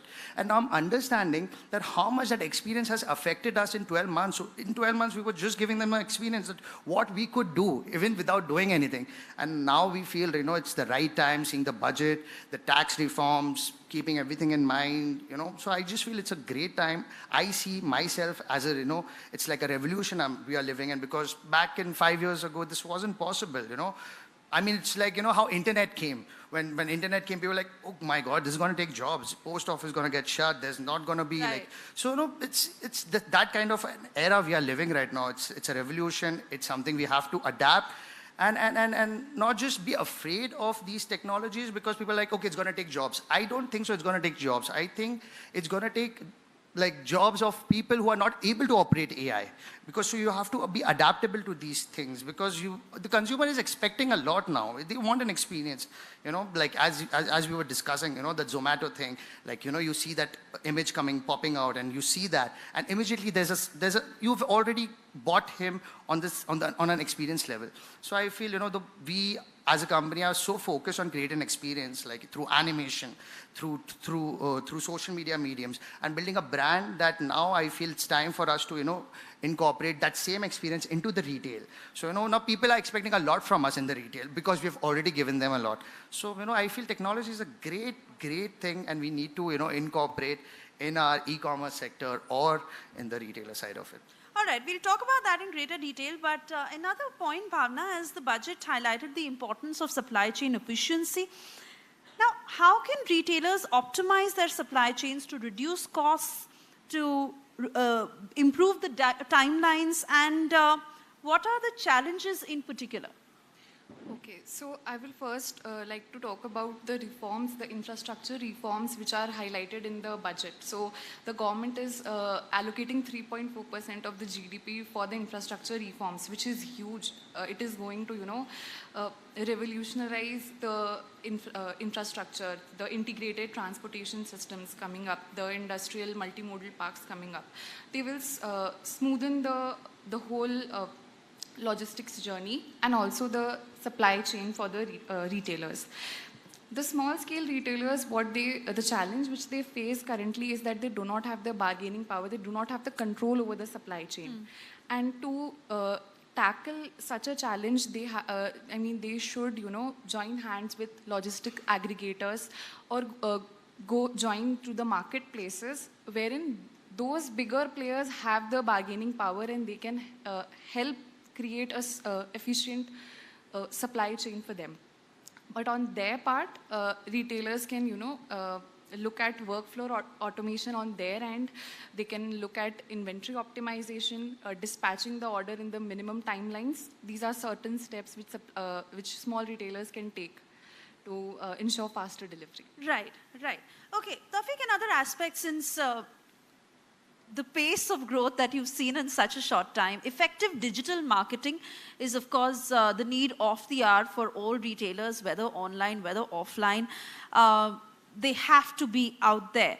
So in terms of reaching a wider audience to increase your sales, while the strategies are evolving.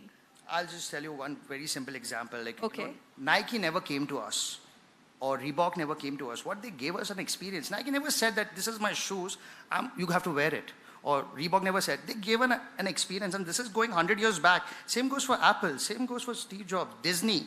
They are giving you an experience first, and they are telling you this is who we are, this is what we do, and then you make a choice. Then then you either get into the retail side of it, the merchandising side of it, and that's what's going to happen with AI now. Now AI is coming in, people are testing waters with it, but I feel it's just going to be a very revolutionary time. We just have to incorporate and give people experience. I feel that's what I, as a founder, understand. Like, coming from a multimedia segment, that giving that experience is very, very important. Because today, if you go to see, the days are gone when Pepsi used to lead the market, or Cadbury used to lead the market. We have Feastables like Mr. Beast from YouTube. The reason he's able to do those things because he's been giving experience on YouTube channel just for free, and people are now going and just buying that experience. They're not even thinking of the chocolate. They're feeling that, that's the experience. We have to get into it. Same goes with the Prime drink. And I feel Indian market is into this, and the audience want that. It's just that there are less resources, there are less platforms. People are yet figuring it out. But I feel with incorporating AI and with industries like me or sectors like me, if they kind of create these experiences, because first 12 months we never even thought of just doing any sales or anything. It's just like, I want to make sure that my brand is expected in a way that, people, when they see it, they know what they're thinking, and they are very sure of it. And I think the next segment is the retail side of it, and we are looking forward for it. And with the union budget, the tax reforms, with the incentives, keeping everything in mind, I think it's a good time, and I feel the next 5 to 10 years is a good time to be in India. Okay. Yeah, so in terms of, I think, social media, and I think there is, in the consumer behavior side, what the young generation see is the FOMO effect. So now we are all catering in terms of getting our product, like what Tawfiq mentioned, in terms of behavior. We are showcasing that behavior on social media. We're creating that experience. We're creating a FOMO effect. Now I can just give an example of our company. Cut For You, we are online, we are D2C, but it's on invitation basis. So we want to create that FOMO effect on the corporate sector. So we're getting a lot of corporate orders, but we're creating that FOMO effect because I want someone like a Tawfiq, I want someone like a Japan, I want someone like, anyone who's there to have that feeling of what am I missing out on. So that is where the consumer behavior and social media effects is going, and I think that will be the future. Right, but I also want you to comment on how the landscape is changing for small and medium-sized retailers as a part of this evolving market. So, like Bhavna mentioned, in terms of small and medium scale, you're getting a lot of accessibility to technology now, a lot of accessibility online. There are a lot of companies that are out there that are giving such services at a lower cost as well. So you get a lot of accessibility, and at the same time, you can manage your inventories also better. So there's a lot of inventory management systems that are there. So it helps out in that manner. Okay, talking about that aspect, quality and safety is, of course, prime. And that is something that retailers must ensure. Now, again, for a product like yours, which is so personal to someone, how do you ensure the regulatory requirements are met? Yeah, so I think for any products, quality is the paramount, because that's how you earn customers' trust, and that's how you get repeat orders. I think for us, it's even more important because if you look at something like teeth aligners you put in your mouth, so customers are going to be even more paranoid. So we ensured that we had stringent sort of protocols in place. We are FDA compliant. You know how critical it is for a customer, for products to be FDA compliant, and how rigorous that process is. So we have about, we brought 3D printers, which ensures that we minimize the errors in the production. We have about 20, 30 step process, the quality control process, where aligners, after they get manufactured, they go through the detailed process of polishing, ensuring that the dimensions are proper, there are no cuts. Because I think if you miss on any of that, I think you can risk causing bleeding in your people's mouth. So I think for any products like us, for healthcare, there are these regulations that apply for cars, for any products, there are regulations out there. I think it's important for retailers to adhere to those regulations and not optimize for the speed when it comes to quality control. So we today, for example, we are delayed on our production. Sometimes it's because we are trying to make sure that we ship out the quality product. Right. Customers sometimes are unhappy, but later I think it always kind of works out in their favor. So I would say it's very important for all the companies to have a rigorous quality control and making sure that that function is independent. I think that's also very important. That has helped us. Right. Right. And one another thing is assessing the quality of the products online, which the consumers are buying, is pretty difficult. So in that place, a good videography and the good photos of the products that the consumers can put in, they can really help consumers to virtually assess the product before buying. And here where India Zona also comes in, where in our Bharat Ki Dukaan, Apni Dukaan, we have the swipe and buy section, wherein the vendors can upload the videos of the products, and the consumer experience also comes in, where the consumers are habituated to shopping through the video format, and all things comes tied around. So the quality is also assessed and the user experience also comes in. And that is where we have been discussing it briefly, but augmented reality, virtual reality, and how real an experience it is making for the consumer to sit in the comfort of their own homes and just order what they want. I mean, exactly what I shared with you earlier on, that I could see the picture of that bread that I wanted to buy online, and that got me to actually believe that it's real. So in that sense, consumer experience is changing by and large, and retailers are also feeling that sense of, I won't call it pressure, but certainly that factor that they need to align to it. Yeah, I mean, absolutely. I think the people who are buying online, I think they want to feel the product, which earlier wasn't possible. Now with augmented reality and AI coming into play, that's possible. Like at Tootsie, for example, we launched a feature called Smile AI, where without even ordering the aligners, you could just take your picture and the AI will show you how, after wearing the aligners, how your smile look, and that has done wonders, because we have customers now coming to us and saying, wow, I didn't know I could look this good. I could, this could be my smile. And I think this applies everywhere. Like even for brick and mortar stores, I would think that if you offer augmented reality experiences, it can actually streamline your customer experience. Imagine, you have someone walking in and trying to, buy sunglasses for their wife or husband. There is no way you're going to figure out how it's going to look. It's a trial and error. But if there was a kiosk and you could just feed in the picture of your partner and it just shows, this is how he or she is going to look, I think that can just truly change the way people shop and experience. So I think it's both online and offline. I think augmented reality is going to start changing the way consumers are going to shop. Okay, the other point I want to talk about is the luxury space and how there is a growing demand in that space. Given the increased spending power of Indians today, how do you see it evolve in the times to come? And what is it going to be like for luxury brands to cater to this growing market? Yeah, what I truly feel like, luxury has always existed in India. Like if you go to see the best fabric right now in India is looking, I don't know, like he can answer better, but I think it's khadi. It's luxury. But the problem with luxury right now in India, and why we are not being recognized as luxury brands, is because of the branding. Because luxury comes from branding. It's not the fabric. It's not.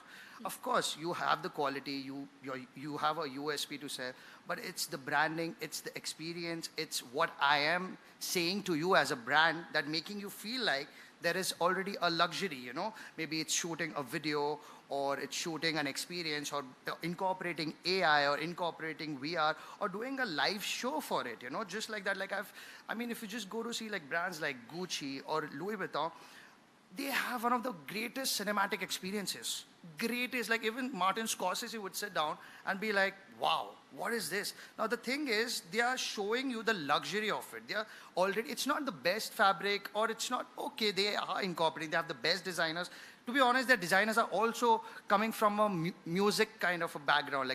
If you go to see Pharrell Williams is kind of the creative director of Louis Vuitton, who has never had a history in fabric or textile. But the thing is, he always made music for, I can say, quote unquote, rich people, or like, you know, music for audience that feels like they're in the Lamborghini or they are in that. So, you know, the luxury has so much to do with branding than just the supplying or just the making side of it. Because I feel once India adapts that, once India knows that this is how it's done, I feel we're going to have one of the best luxury brands, and we are nowhere far. I think it's going there. And you know, one of the greatest person that I idolize is Jeff Bezos. He said that, you know, gone are the days the West, we used to look up at to the West for, you know, one of the luxury brands. India is booming in that sector. India is going to be like the capital of entrepreneurs. So, you know, we are adapting. It's like, you know, earlier it used to be like, you know, we look at the West to kind of incorporate luxury, but I think it's going to be vice versa very soon. And I feel the kind of talent, the kind of skill set, and the manufacturing and everything, the supply chain is so good over here. I just personally feel why there is no, why aren't we seen as a luxury brand yet? And I feel it just, then I kind of do the R&D, and I feel like, you know, the branding, the experience, the whatever you're showing to the customer is so important that once they see that, it's like, you know, they automatically, you know, just, it's like a automated thing, like, you know, just experience, okay, this is like a luxury brand. So right. And we're slightly short on time, but Bhavna, I really want to talk to you about this because we live in very interesting times. There is a renewed sense of consumerism where we take pride in going local and buying local, and also the government's push in local going global and meeting those standards. What is your sense as a retailer in this market? So I personally feel that India is richly talented. It has very nice products which has to be showcased to the world. However, there are certain issues why these products are not able to reach to the global scale. One of them is like the standardization of the supply chain, the compliance process. That becomes very complex. And for exporting, in the budget specifically, there are certain relaxations on the exporting norms. Yes. And there is no particular platform which is, you know, enabling from the route to the global, to the globe. So only limited people are able to seize on that opportunity. So providing that platform, relaxation of the compliances and on the taxation norms is going to, you know, take up these local products to the global scale. And again here, our India's Ona, the Bharat Ki Apni Dukaan would come in, and we are also planning to do the same. We are going to take India to that global scale.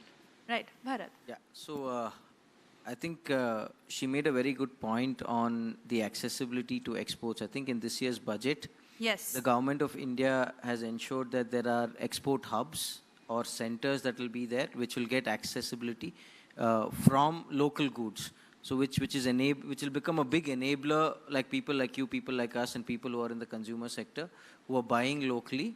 Also, in terms of the budget, again, you know, FPOs, you know, there's an increased importance given to FPOs where even the farmers produce goods, or, you know, the byproduct which a farmer produces also will have direct access in terms of getting it out there in the market, not only in the domestic market, but also in the export market.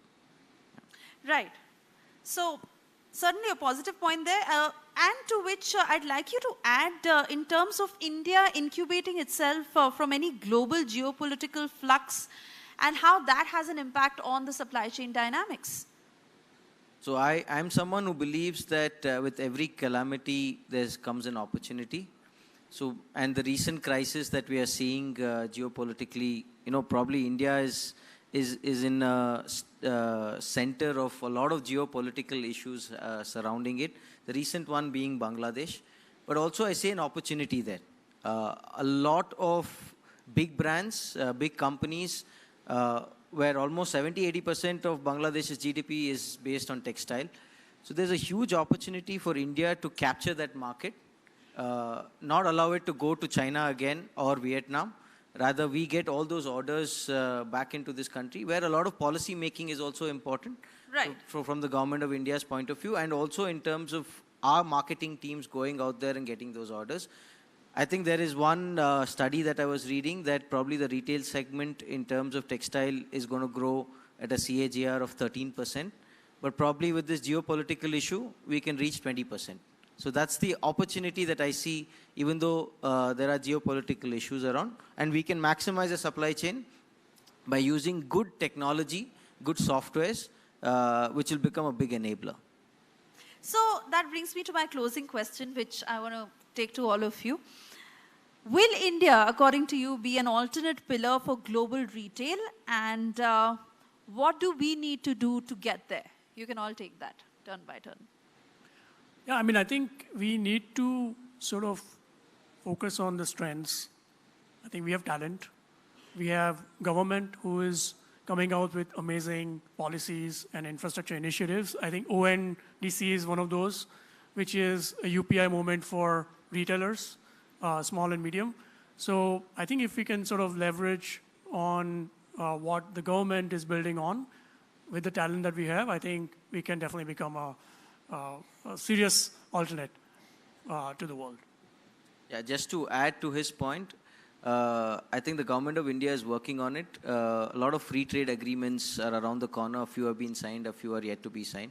I think a lot of FTAs that get signed will open a big opportunity and a big window for segment of MSMEs, which contribute literally 40-45% directly or indirectly for exports to the world. So I think FTAs in the coming days will be the most important, and that will open the big doors. Yeah, I feel like, the next few years is going to be like India's, groundbreaking time, and just adding up to him and, the opening up the export hub, just getting that exposure to all of these things. And, the FMCG sector is also doing so well, and so many plans coming out for FMCG sector. I just feel, the next few years are very important, and with this union budget, with this policies that the government has come out, I think if we can leverage nicely, and as Japan, stated that, we have so much talent in this country, we have so much skill set. So, I think we can definitely leverage on it. And I would like to say that the startups, the D2C brands which are coming up, and given with the tax relief which has been proposed, the angel tax has been abolished, it is going to be a great enabler for such startups to become global brands and take India to new heights. All right, I want to thank you all for joining us this evening. I wish you all the very best in all the businesses that you are all running, and we are in very interesting competitive times, and I'd also say it's up to all of us, I mean all of you, to how you thrive and grow in this market of opportunities. Thank you so much. Thank you. Thank you so much.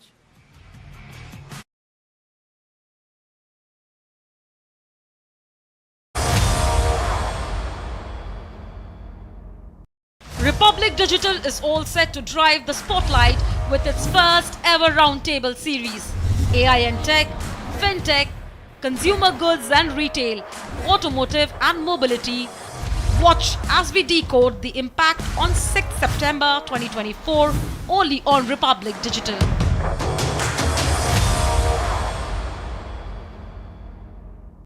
Republic Digital is all set to drive the spotlight with its first ever roundtable series.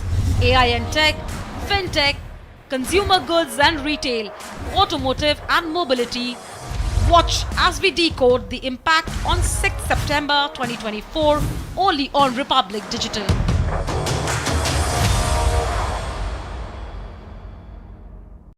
Republic Digital is all set to drive the spotlight with its first ever roundtable series. AI and tech, fintech, consumer goods and retail, automotive and mobility. Watch as we decode the impact on 6th September 2024 only on Republic Digital.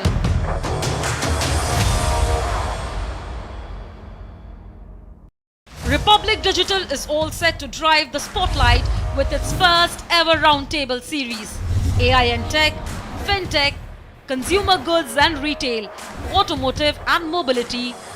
Watch as we decode the impact on 6th September 2024 only on Republic Digital.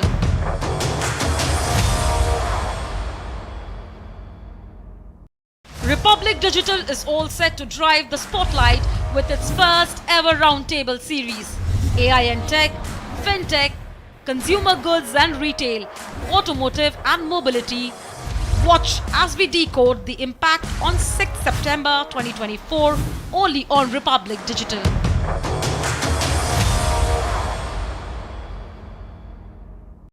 Republic Digital is all set to drive the spotlight with its first ever roundtable series. AI and tech, fintech, consumer goods and retail, automotive and mobility.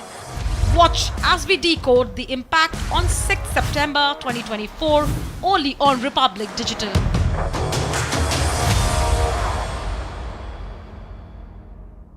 Republic Digital is all set to drive the spotlight with its first ever roundtable series. AI and tech, fintech, consumer goods and retail, automotive and mobility. Watch as we decode the impact on 6th September 2024 only on Republic Digital.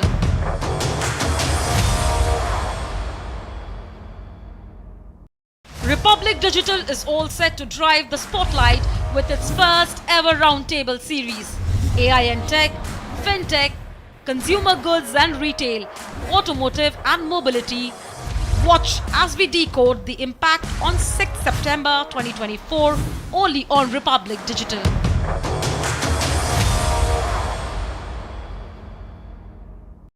Republic Digital is all set to drive the spotlight with its first ever roundtable series. AI and tech, fintech, consumer goods and retail, automotive and mobility.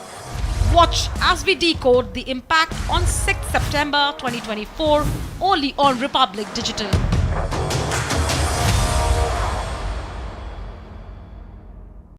Republic Digital is all set to drive the spotlight with its first ever roundtable series. AI and tech, fintech, consumer goods and retail, automotive and mobility. Watch as we decode the impact on 6th September 2024 only on Republic Digital.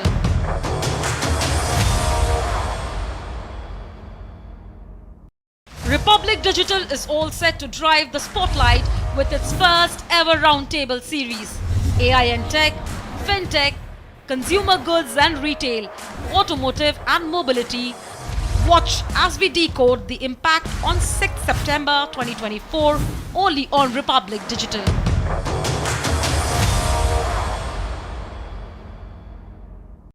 Republic Digital is all set to drive the spotlight with its first ever roundtable series. AI and tech, fintech, consumer goods and retail, automotive and mobility. Watch as we decode the impact on 6th September 2024 only on Republic Digital.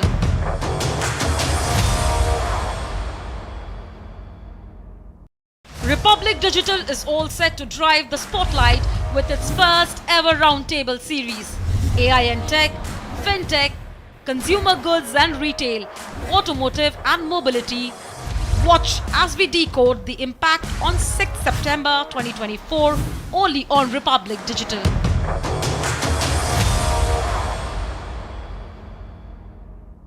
Republic Digital is all set to drive the spotlight with its first ever roundtable series. AI and tech, fintech, consumer goods and retail, automotive and mobility. Watch as we decode the impact on 6th September 2024 only on Republic Digital.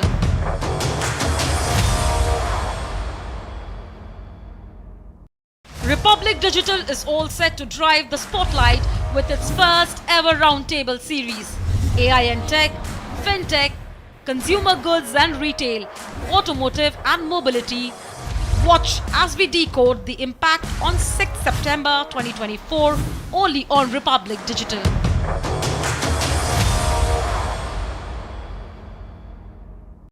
Republic Digital is all set to drive the spotlight with its first ever roundtable series. AI and tech, fintech, consumer goods and retail, automotive and mobility. Watch as we decode the impact on 6th September 2024 only on Republic Digital.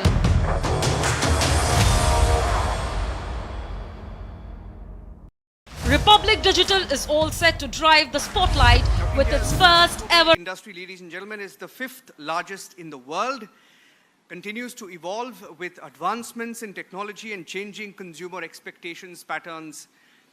And this transformation is pushing the industry into a new era of innovation.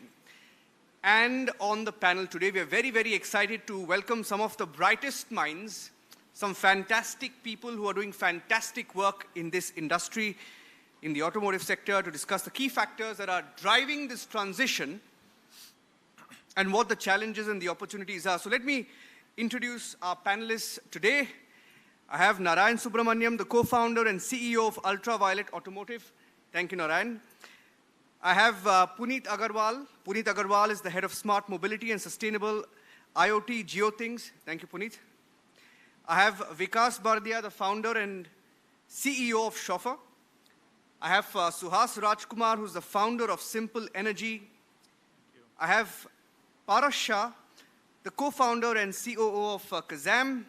And I have Shitanshu Tyagi, co-founder of Emo Energy, joining us on our panel this evening. Now, where do I start? Ladies and gentlemen, when we were backstage and just discussing what we were going to bring to this round table, one of the key takeaways was that the industry, especially the EV, the electric vehicles industry, wasn't very kicked, if I can use the word, about the budget. Who wants to take that one? It's a very uncomfortable question. Who wants to take that one? I mean, which aspects exactly do you want us to company. get Be into careful detail? about what you say, Narayan. So any specific aspects that you'd like us to... Okay, let's start with subsidies, for example. Sure. Yeah. I mean, at the outset, India has seen a very structured plan that has cascaded through starting 2019. So we are in the 5th year of the subsidy program. And I think it's done a tremendous job for accelerating the adoption. And as an EV manufacturer, I think adoption and technology need to go hand in hand. And if you ask me for our view on this, while it's rapidly increased adoption, companies like ourselves find that having a cap on a certain price band with regard to the vehicle segments we operate out of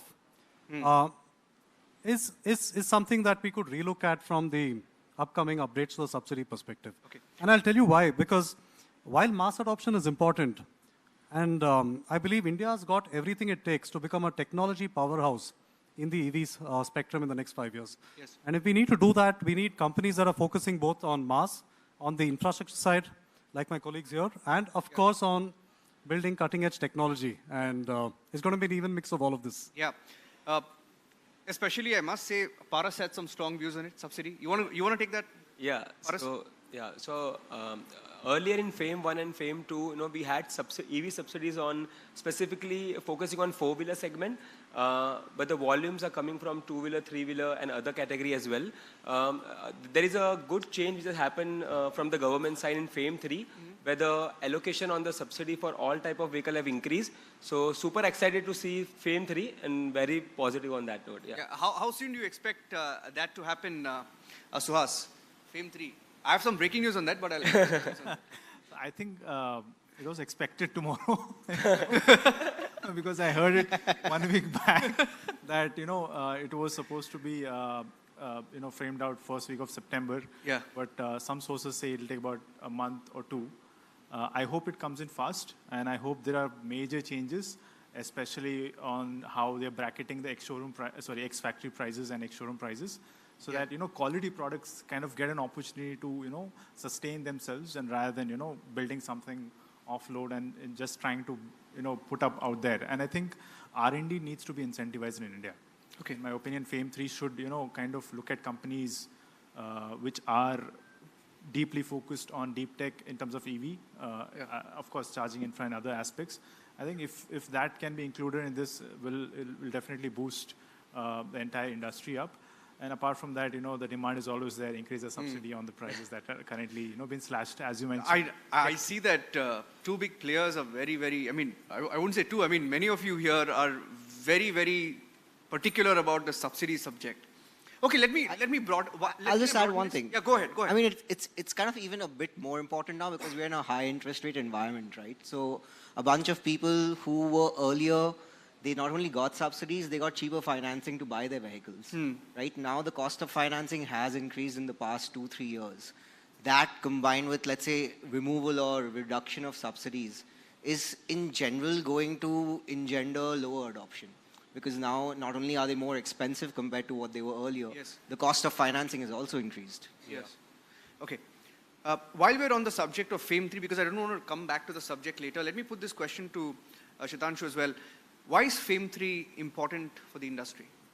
In general, if you see countries that have done well, like Norway and China, subsidy and general government support has been a big part of it. And that is going to be the similar story in India. 5 years of FAME 1 and FAME 2 have helped.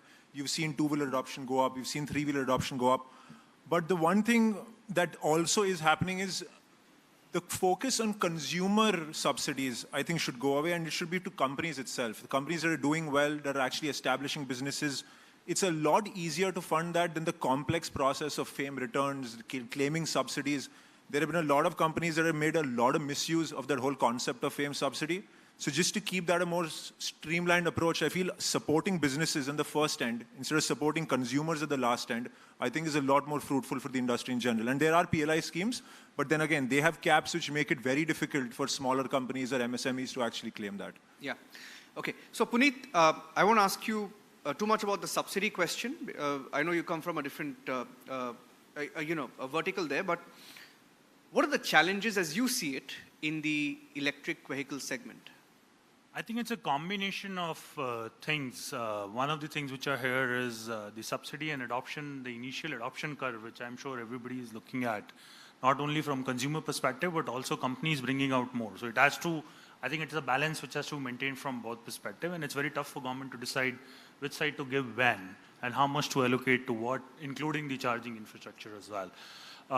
But challenge I see is this information specifically from infrastructure perspective, and not just charging infrastructure perspective, but energy infrastructure perspective and the EV perspective. All of that information it needs to be a connected intelligence is what we are looking at. Because the point is, how do you, figure out what the budget is? So by default, some of those things need to be put in there, that who needs to get those subsidies and who needs to get that information has to be not just qualitative or verbatim, but has to be quantitatively published to them as well. And that can only happen if that systems are available and some neutral party is cohesively collecting that information and can share back to not only to the government, but to the ecosystem itself. So I think that's my point in terms of till what time these policies are going to be, or these budgets and subsidies are going to be. And how do they keep justifying that, okay, these subsidies are given to right set of people at right point of time, actually. Okay. And that's very important. Okay. You touched upon a subject of connected transport ecosystem. Now, these are real issues. I mean, subsidy is a real issue for all of you. And connected transport ecosystem is a real issue for all of you. It affects all of you. What has been done? What needs to be done? How serious is this issue, Narayan? I think connected transport is an emerging field, and electric vehicles makes that a lot more accessible in terms of all the data, right? And if you break down all of that, the ramifications of the data that we have access to could have effects on planning out better infrastructure, could have effects on the consumer experience. Of course, it goes back all the way to your production planning, supply chain, and today we're living in a world where we have multiple AI tools, right? And I think what we've seen at Ultraviolet is we've been experimenting with how to use AI in efficient ways to optimize not just the consumer ownership experience. For example, each of our bikes are connected.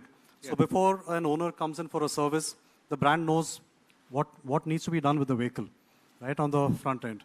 And on the back end, it helps us optimize, know our customers better, figure out our supply chain, optimize the supply chain.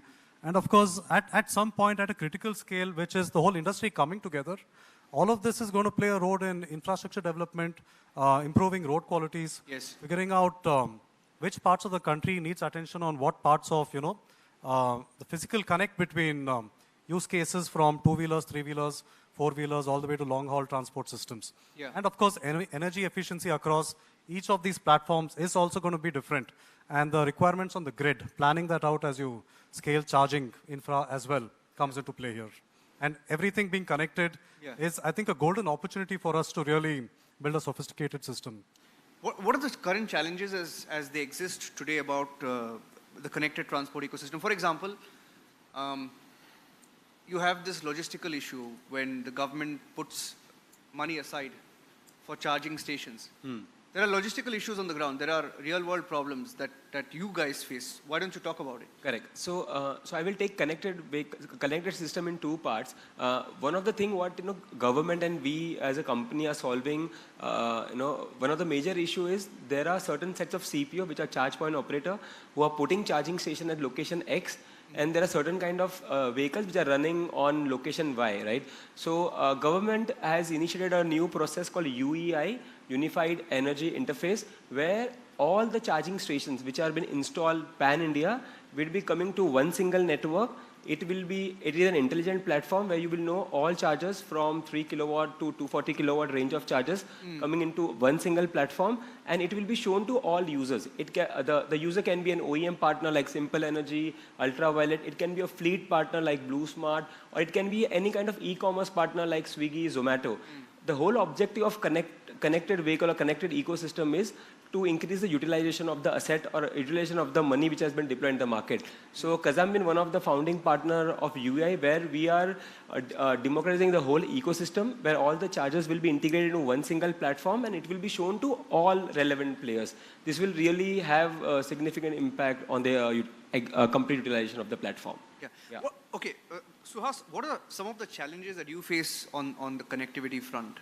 See, first of all, if you look at the entire ecosystem, which is kind of turned smart, if you look at 6 years back or maybe a decade back, we really didn't have a concept called connected platform.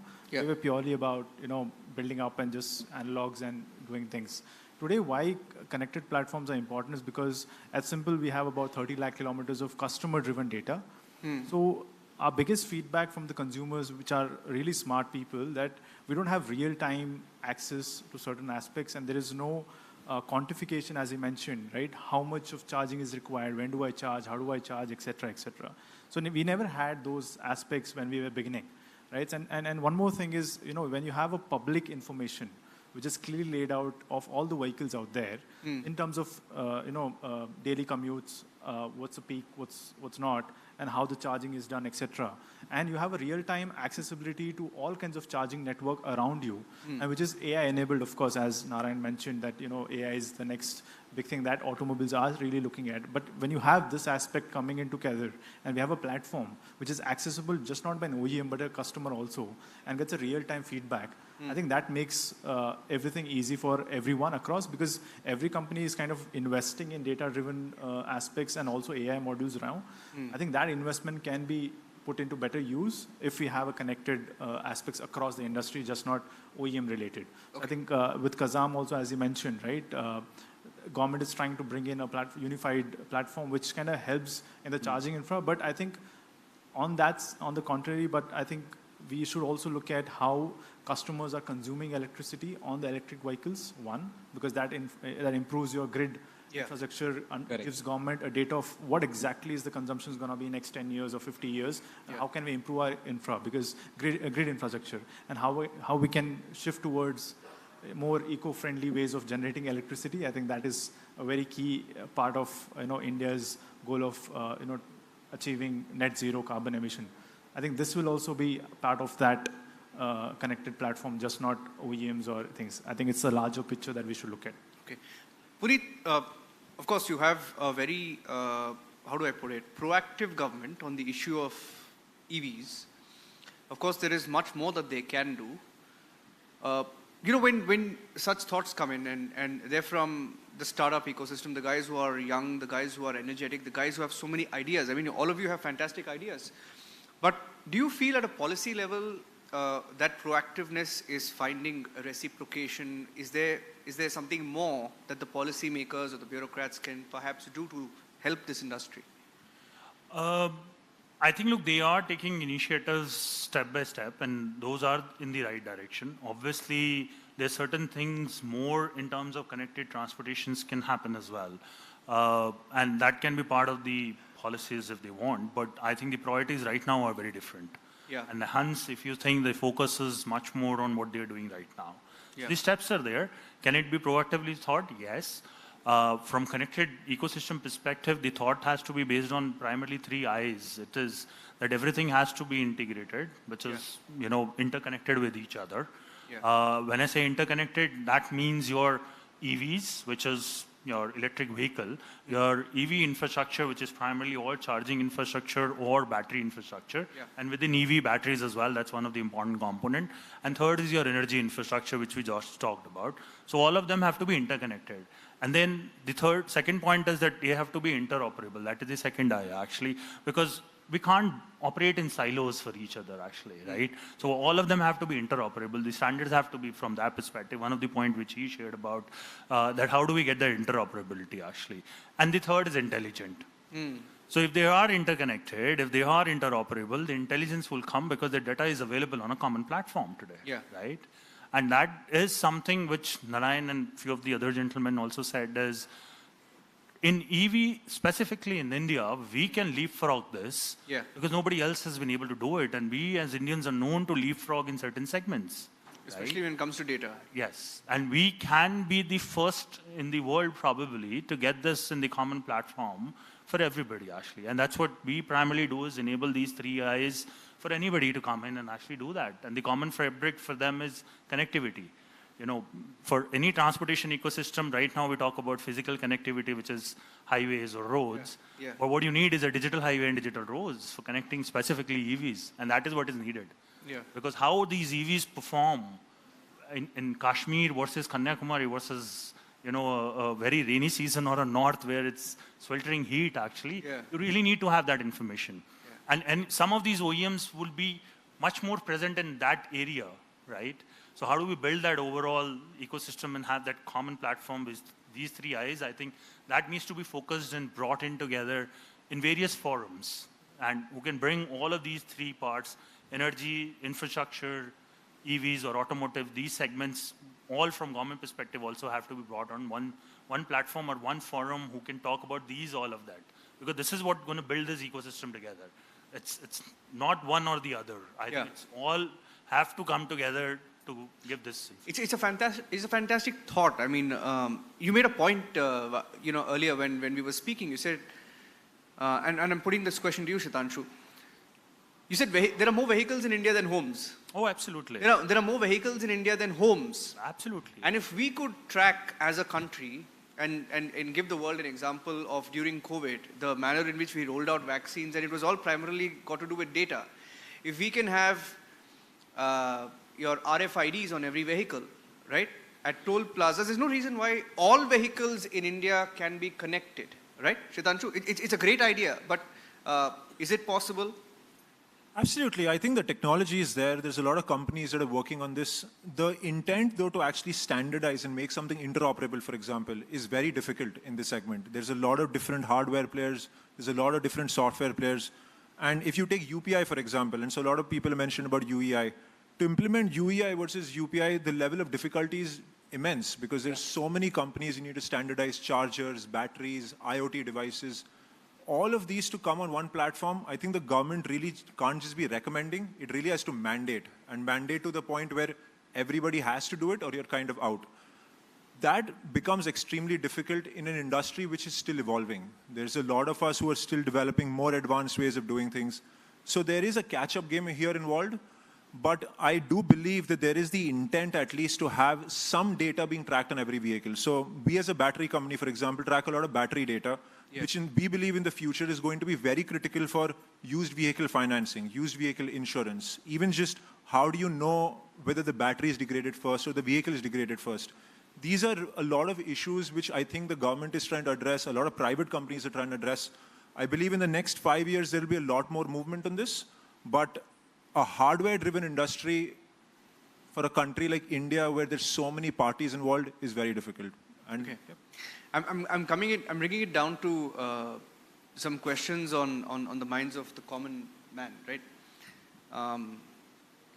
For example, and media is partly to blame for this. I mean, I'm not saying Republic, but I'm saying generally media is, when you speak of EVs, right? The first thing that people tell you, "Arey yaar, battery, charging, there's not enough charging stations." They say, "I heard batteries explode," right?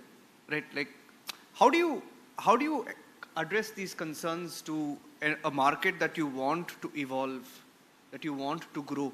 You want to take that question? You can.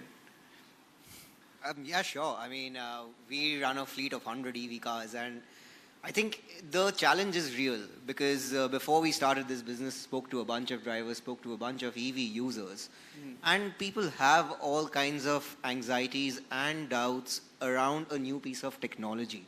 I think if we took about 15, 12 years, if we rewinded 15 years, the switch from smartphone, the switch to smartphone rather from Blackberries or the keypad-oriented phones, also probably kind of faced a very similar trajectory where people were just like, but what if it stops working? What if I can't press the screen? What if it just hangs? But it took like an iPhone, which was of a very superior form factor, to kind of then start showing people what that life could be. I think in this space also, because there's a lot of anxiety and, for most people in India, purchasing a home is like their biggest investment. Yes. Purchasing a vehicle is their second biggest investment, right? So you kind of can't blame them for being very anxious about whether or not they're making the right choice. Some of it is real, some of it is very psychological, right? Like you could say that, okay, range is 100 kilometers. Now, 95% of that time, that person is probably not going to cross that threshold. So that's like an illogical fear to have. But for that 5% or that 2% of the case where they might be in a position to cross that, that is what they will base their decision on, or very likely to base their decision on. It's just human. Yeah. So there, I think, But has the industry come a long way from there? It definitely has, right? All of these things help, right? The kind of new vehicles that a bunch of these folks here are introducing, they have higher ranges. That's a function of better battery packs, better technology being put in. A lot of the charging infrastructure has come up, which again reduces the anxiety. And it's not only the infrastructure is now available, it's also the fact that there's more power. So like, what you could do earlier, what would have taken 1 hour, probably will take a lot less today. So those things have definitely helped the entire kind of industry as well as the users move in the direction of more adoption. Yeah. I think it's got to do a lot with awareness also. Yeah. Of course. I think awareness is everything.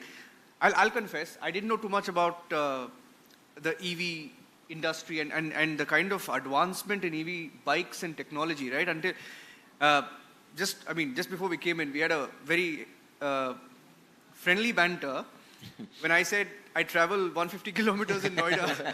Suhas immediately said, I have a range of 220, man. And Narayan here, what's your range, Narayan? 320. 320. Fantastic. Yeah, close. Good stuff. But on the safety aspect, the industry's come a long way, right? I mean, For sure. from then. Yeah. You want to talk about that? Sure. So I think what you just said is very relevant. The transition that's happened from one way of life to another often is met with resistance from those of us who are used to that previous way, right? So while the mobile phone industry definitely saw that happen, we're seeing that in the vehicle industry as well. Yeah. And to get a little more technical on this topic, see, cell chemistries have evolved rapidly from pouch cells to today we're working with multiple formats, cylindrical cells that are widely used now in the automotive industry. And at a cell level, the chemistry is quite stable. You have LFPs, NMCs with different energy density between them. And all of these cells are tested for, most often north of 100 degrees as well, right? And it's often the separator material between the anode and the cathode that gets compromised. And what could avoid any such instances that we've seen from certain companies in the last, say, 3 to 5 years, is good quality manufacturing at scale. Yeah. Making a battery pack that is robust at a prototype level is often easy because you put a lot of attention, energy into it, but scaling that once you get to hundreds and thousands, the manufacturing process, the line, that is where I think if enough attention is given from a thermal perspective. So, for instance, there's multiple levels of safety on battery packs: electrical, electronic, software, thermal, mechanical. And we as a company have taken safety very, very close to heart, right? And as much R&D effort has gone into the battery tech as the rest of the vehicle. In fact, we're running our 7th generation of batteries, which is the fixed format batteries on the F77. Our foray started with making batteries safe from a modular battery perspective, but today we migrated to a fixed format. And when you engineer each of these and test each of these, for example, a mechanism like a cell level fuse, right? For us, we couldn't use a commodity fuse structure. We had to develop our own fuse, and making sure that fuse blows at a certain threshold across materials that you're sourcing from different parts of the country. Needs physical testing, and that takes a good 8-10 months in some cases, and you cannot bypass that. So my view on this is, we've got everything it takes as a collective knowledge base in the country. But I would say to the whole EV industry at large, let's take a little more time to make sure the product and the engineering is robust before putting it out there in the roads. And we're still at such a nascent phase in the market. Whether you're hitting the market in 2024, 2025 is not going to make such a big difference in the grander scheme of things. And in fact, the more people that take it responsibly, the stronger the industry is going to get. Also, go ahead. Yeah, just to add, you spoke about safety being a concern and battery will blow up and things like that. No. I'm not saying that. I'm saying generally. Generally, okay. I think that is a thing of the past. I think I'll come to a few points of Narayan also, right?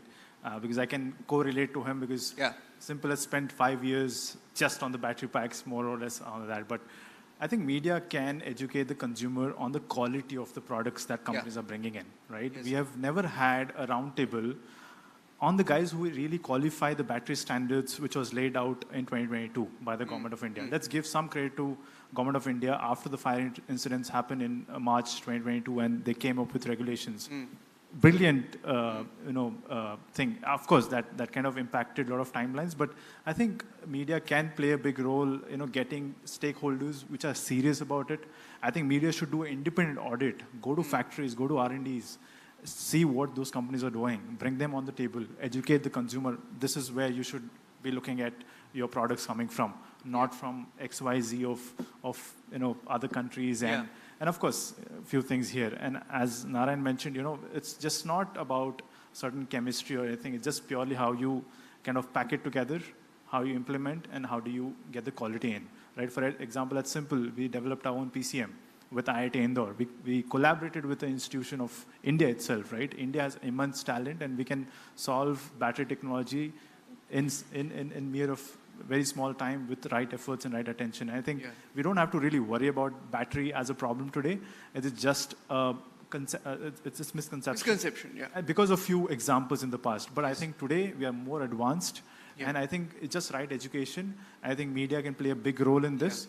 And of course, government is pushing in from their end, and I think they're doing a fantastic job, in my opinion. I was going through some of the numbers, of the sales of four-wheelers, EVs versus two-wheelers and three-wheelers. The numbers are huge. Correct. And I think the mindset also is changing somewhere, right? So this is a larger question to all of you. You can take it, Puneet. We have the technology. You look at the folks here. Everyone must be in their 20s or 30s max, I'm guessing. 30s, right?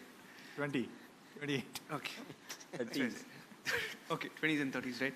It's fantastic talent in India. You have 20 and 30-year-olds launching brands and, fantastic products, and, they've got the market share with them. And we have the technology, we have the talent, we have the willpower, we have the energy. What more do we need to become a world-class automotive industry? For example, I mean, he just told me that, Ultraviolet has been certified to now sell in Europe. And I'm sure that many more EV makers in India can go out and do that, and we will be exporting, right? I mean, we all also do that in the normal vehicles. I mean, the two-wheelers do it, but in the EV segment, that's a big deal, right? To adopt to those standards and then qualify, right? My question to you is, what are the opportunities? What are the challenges? How can we leverage technology and the people we have, the talent we have to become a world-class automotive industry? Look, I think a lot of good work which is happening, and I think we were talking about this, it's the overall consumer experience. Yeah. And I link it from the safety aspect of it, actually, right? And I'll abstract it from EV parts specifically. We as India contribute 1% of vehicle population, actually. So number of vehicles all across the world, we more than 1% actually, which is there. Yeah. The number of fatalities in India is more than 10%. Yes, actually, yes. Right? Is that contribution because of vehicle safety? No. Right? It's the driving patterns, it's the driving behavior, it's the infrastructure which is there. So if you really ask me if we can make vehicles which can work here and are safer enough, that can work in any country, actually, to be honest. So yes. I think some of the gentlemen who is sitting here, who's in this manufacturing space, if they can manufacture here and get it working here, it will leapfrog and we can go out and be one of the best exports, actually. So one is obviously technology plays paramount. He was just saying 6-7 months of testing which needs to be done. I think apart from time frame, it's also the varied data set at different places, at different time, different configurations, etc. All of those things are considered. That's the time-consuming process. Yeah. If that can be reduced, can he do a lot more faster? Obviously, he could, actually. And that's where the technology would come into picture. That's where the, a lot of that data ingestion, if he can get per second data on all of these information, what's happening based on the road infrastructure, based on driving patterns, because battery cell chemistry is all common, actually. Right? But somebody is driving in a certain pattern, somebody is driving in a different pattern, in different roads, the behavior is going to be different. So if that information access to him is available, any one of them, they can make a faster design, faster changes in the technology without recall of these things. Yeah. Over-the-air upgrades can happen because most of these are now software-defined systems, actually. Yeah. But mechanical systems have been there for quite some time. Interlinkage has been time, but I assume most of it is now getting as software-based, which can be upgraded online, actually. So I think a lot of those things are happening both from technology perspective. We're also leapfrogging some of the designs which you see of coming out of our two-wheeler, three-wheelers, as well as now passenger vehicles as well. These amazing designs. These are like world-class designs which are there, which nobody is doing, and that too at such an affordability. Yeah. Initially, if you go back, some time back, design was always considered to be premium. Correct. Right?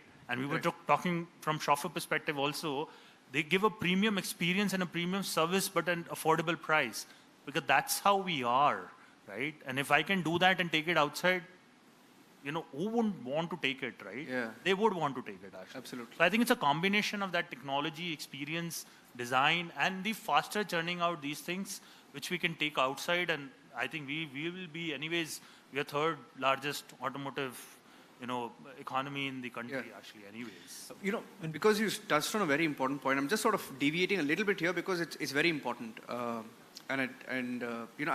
put this question to you, Shitanshu. In the newsroom, right? I don't know, it doesn't happen when you're in a national media, when you're sitting in Delhi or Mumbai, and when you're doing the national picture. But in the regional media, in the local media, right? Every day there are at least 10 to 15 horrific videos of accidents that come in, and it's horrible. I mean, it's painful, right? Yesterday, there was an accident in Raichur, in Karnataka, where a school bus carrying students was involved in this massive accident, and many students lost their limbs. 2 of them lost their lives. Very disturbing images.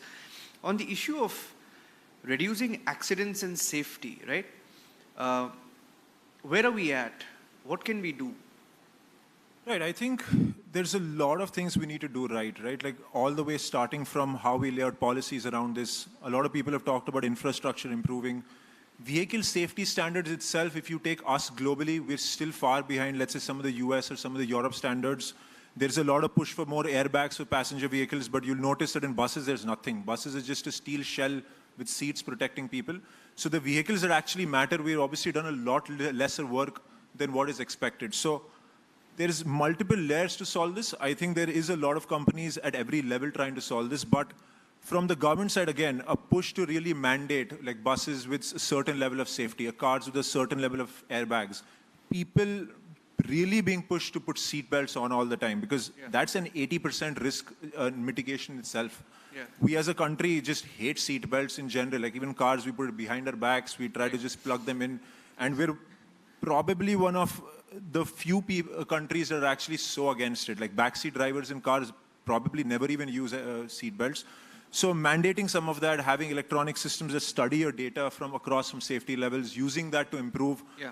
At every stage, we need to just be way more serious about safety. I think this comes as a consumer mindset. This comes as a vehicle companies pushing this down your throat, and just the government really mandating this as seriously as they can, because we as a country in general take this a little bit lightly as a topic and don't want to spend even 1 rupee extra just for safety's aspect. And it's a hard problem to solve with so many people always having that mindset, but yeah, just always talking about it, always keeping it at the forefront, always just keeping that as the first priority in design, in implementation.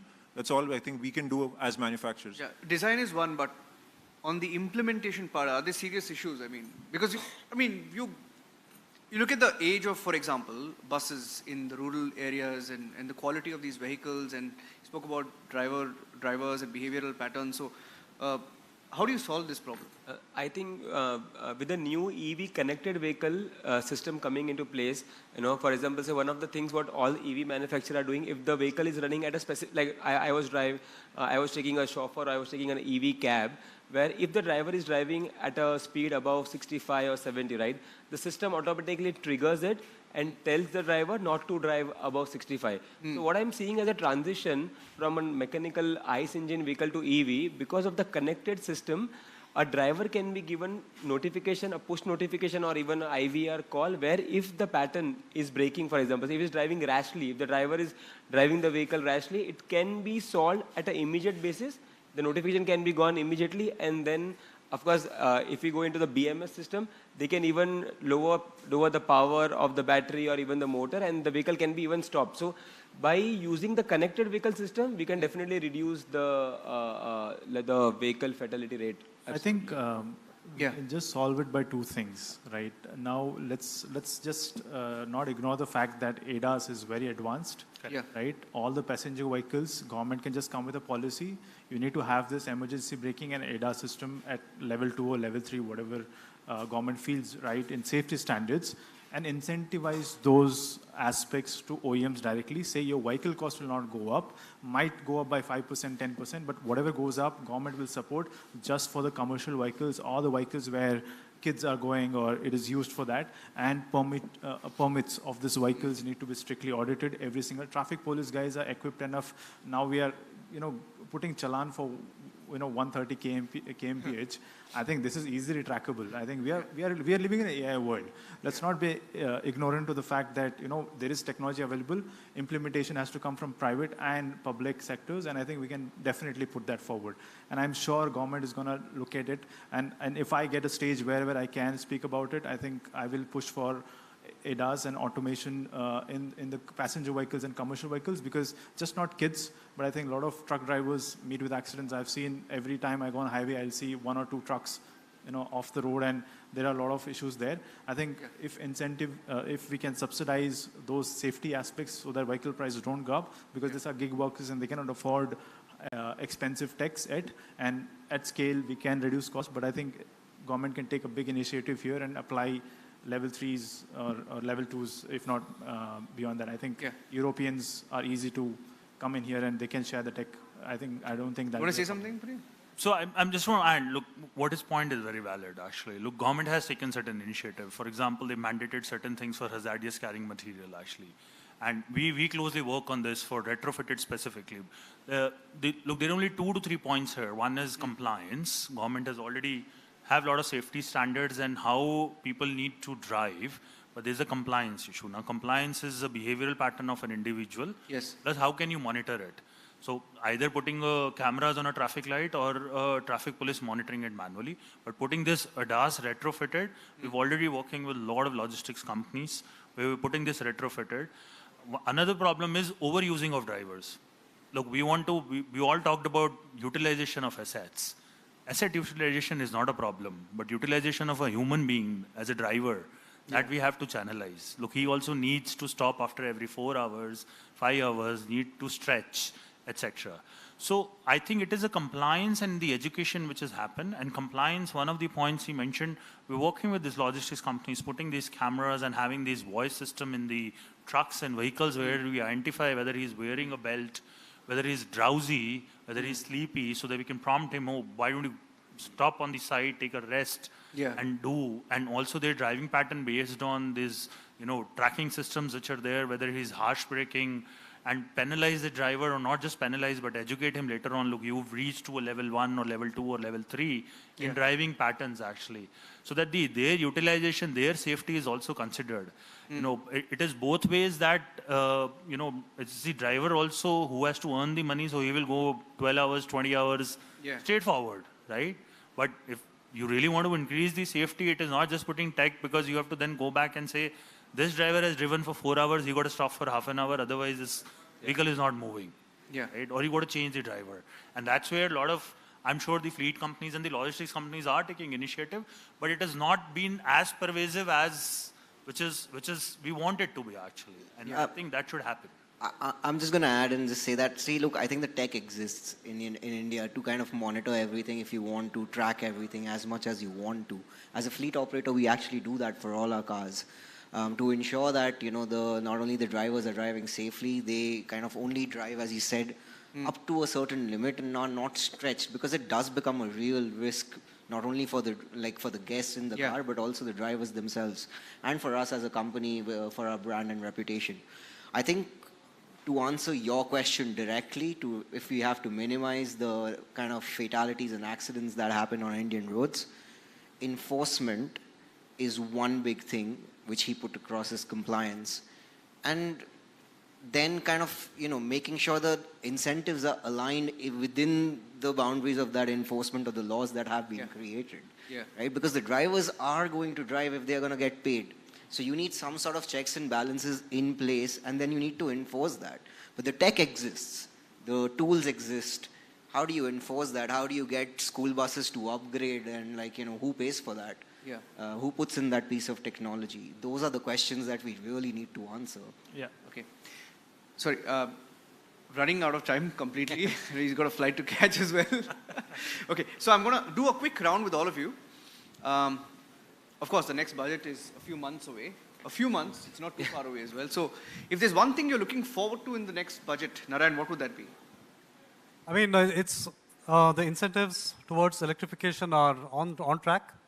And I would say if companies are building technology out of India, then I think the incentives needs to be agnostic towards segments or levels of technology or price bands that companies are operating at, because we need everybody to build a robust ecosystem.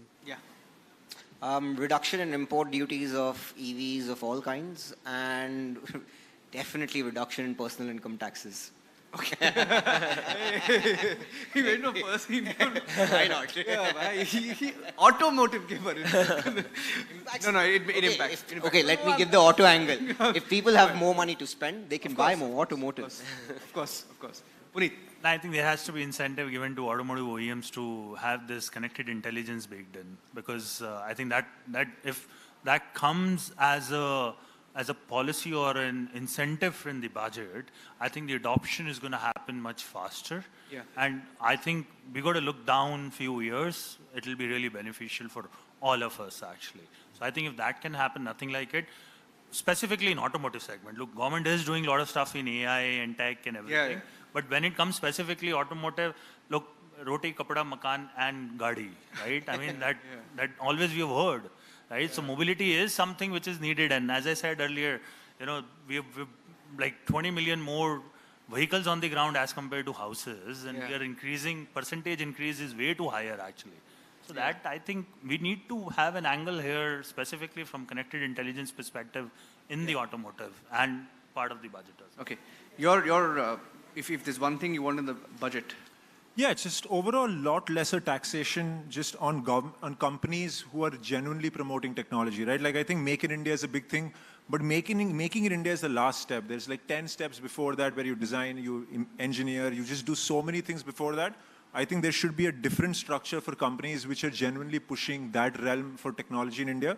Because in the past, like light mobility, two-wheelers, three-wheelers, have been a Japanese segment, have been a European or an American segment. As a country, these vehicles and energy storage and all of these in general, we genuinely have a shot. So the government is generally supporting on the ground for companies that are doing this. I think that will be huge. Suhas? 2 points. I think we need to incentivize R&D, tax holiday for people who spend a certain portion on R&D. That needs to be emphasized, especially on the angles of EVs and cleaner technologies. The second is, for example, in the factory side of things, state government gives you some allocation of your cost of the human resource. I think R&D has to have that, in my opinion. Government should incentivize, industrial training, R&D training, and give companies rebates on that part, saying that, okay, you push this training, because to be very honest, we might be the greatest people in software, but we have a long way to go in hardware. And I think revolution will not happen just on software, it should happen first on hardware. I think if we can incentivize companies which are investing in hardware and give them more leverage and just not talk about software, I think that will be more important for us to, and general public sentiment will change, and hardware companies will do way better. If you look at Europe, America or Japan, they're built on hardware first and later software. I think we should, look at that very seriously in next budget. Okay.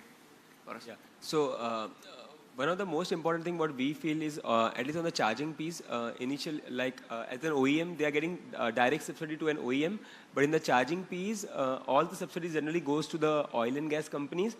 So we would really like the subsidy on the charging piece should be directly go to the charging OEM. Like us, for example, when we manufacture our own charger, so the subsidy should come directly to the OEM and not to the oil and gas. This is one of the things what we really want in this budget.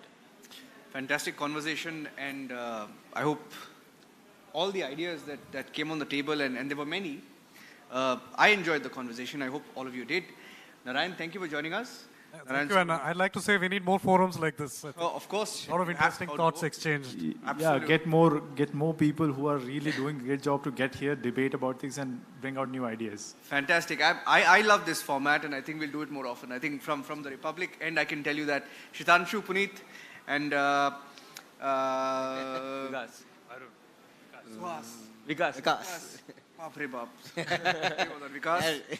Vikas, Paras, and all of you. This is the government's favorite word. Come on. And I hope that all of you achieve that in your respective industries. Thank you very much, Vikas. And there was a fantastic conversation. Thank you. Thank you for joining. Thank you all. Thank you. Roundtable series: AI and tech, Fintech, consumer goods and retail, automotive and mobility. Watch as we decode the impact on 6th September 2024, only on Republic Digital.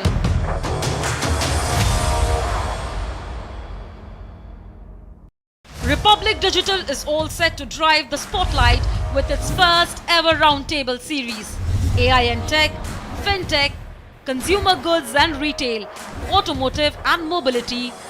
Watch as we decode the impact on 6th September 2024, only on Republic Digital.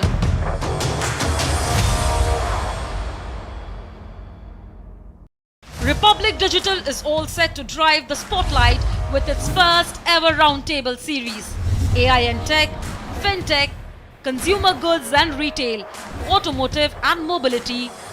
Watch as we decode the impact on 6th September 2024, only on Republic Digital.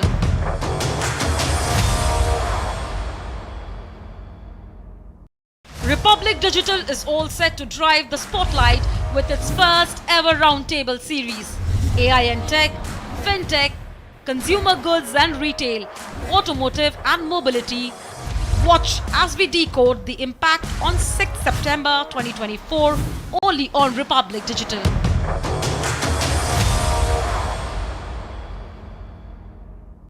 Republic Digital is all set to drive the spotlight with its first ever roundtable series: AI and tech, Fintech, Consumer Goods and Retail, Automotive and Mobility. Watch as we decode the impact on 6th September 2024 only on Republic Digital.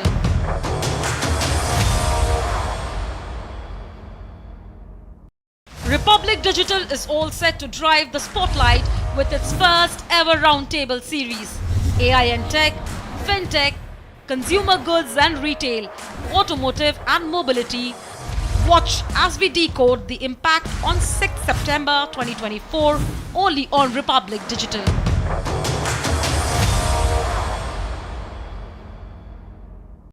Republic Digital is all set to drive the spotlight with its first ever roundtable series.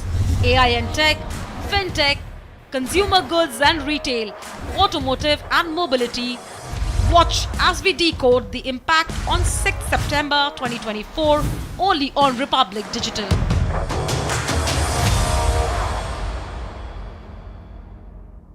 Republic Digital is all set to drive the spotlight with its first ever roundtable series. AI and Tech, Fintech, Consumer Goods and Retail, Automotive and Mobility. Watch as we decode the impact on 6th September 2024 only on Republic Digital.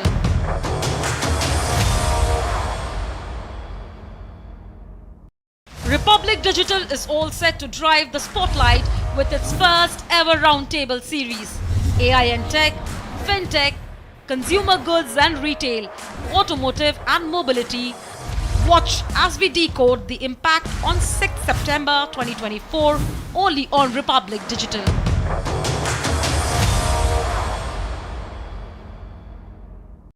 Republic Digital is all set to drive the spotlight with its first ever roundtable series. AI and Tech, Fintech, Consumer Goods and Retail, Automotive and Mobility. Watch as we decode the impact on 6th September 2024 only on Republic Digital.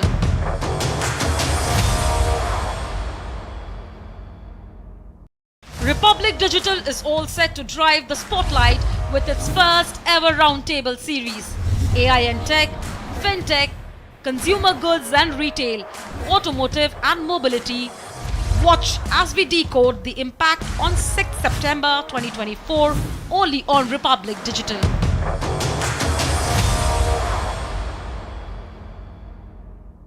Republic Digital is all set to drive the spotlight with its first ever roundtable series. AI and Tech, Fintech, Consumer Goods and Retail, Automotive and Mobility. Watch as we decode the impact on 6th September 2024 only on Republic Digital.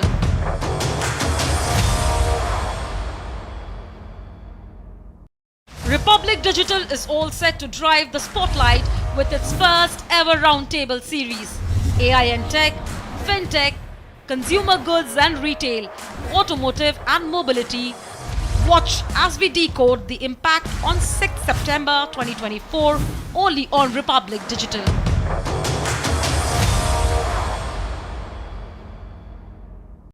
Republic Digital is all set to drive the spotlight with its first ever roundtable series. AI and Tech, Fintech, Consumer Goods and Retail, Automotive and Mobility.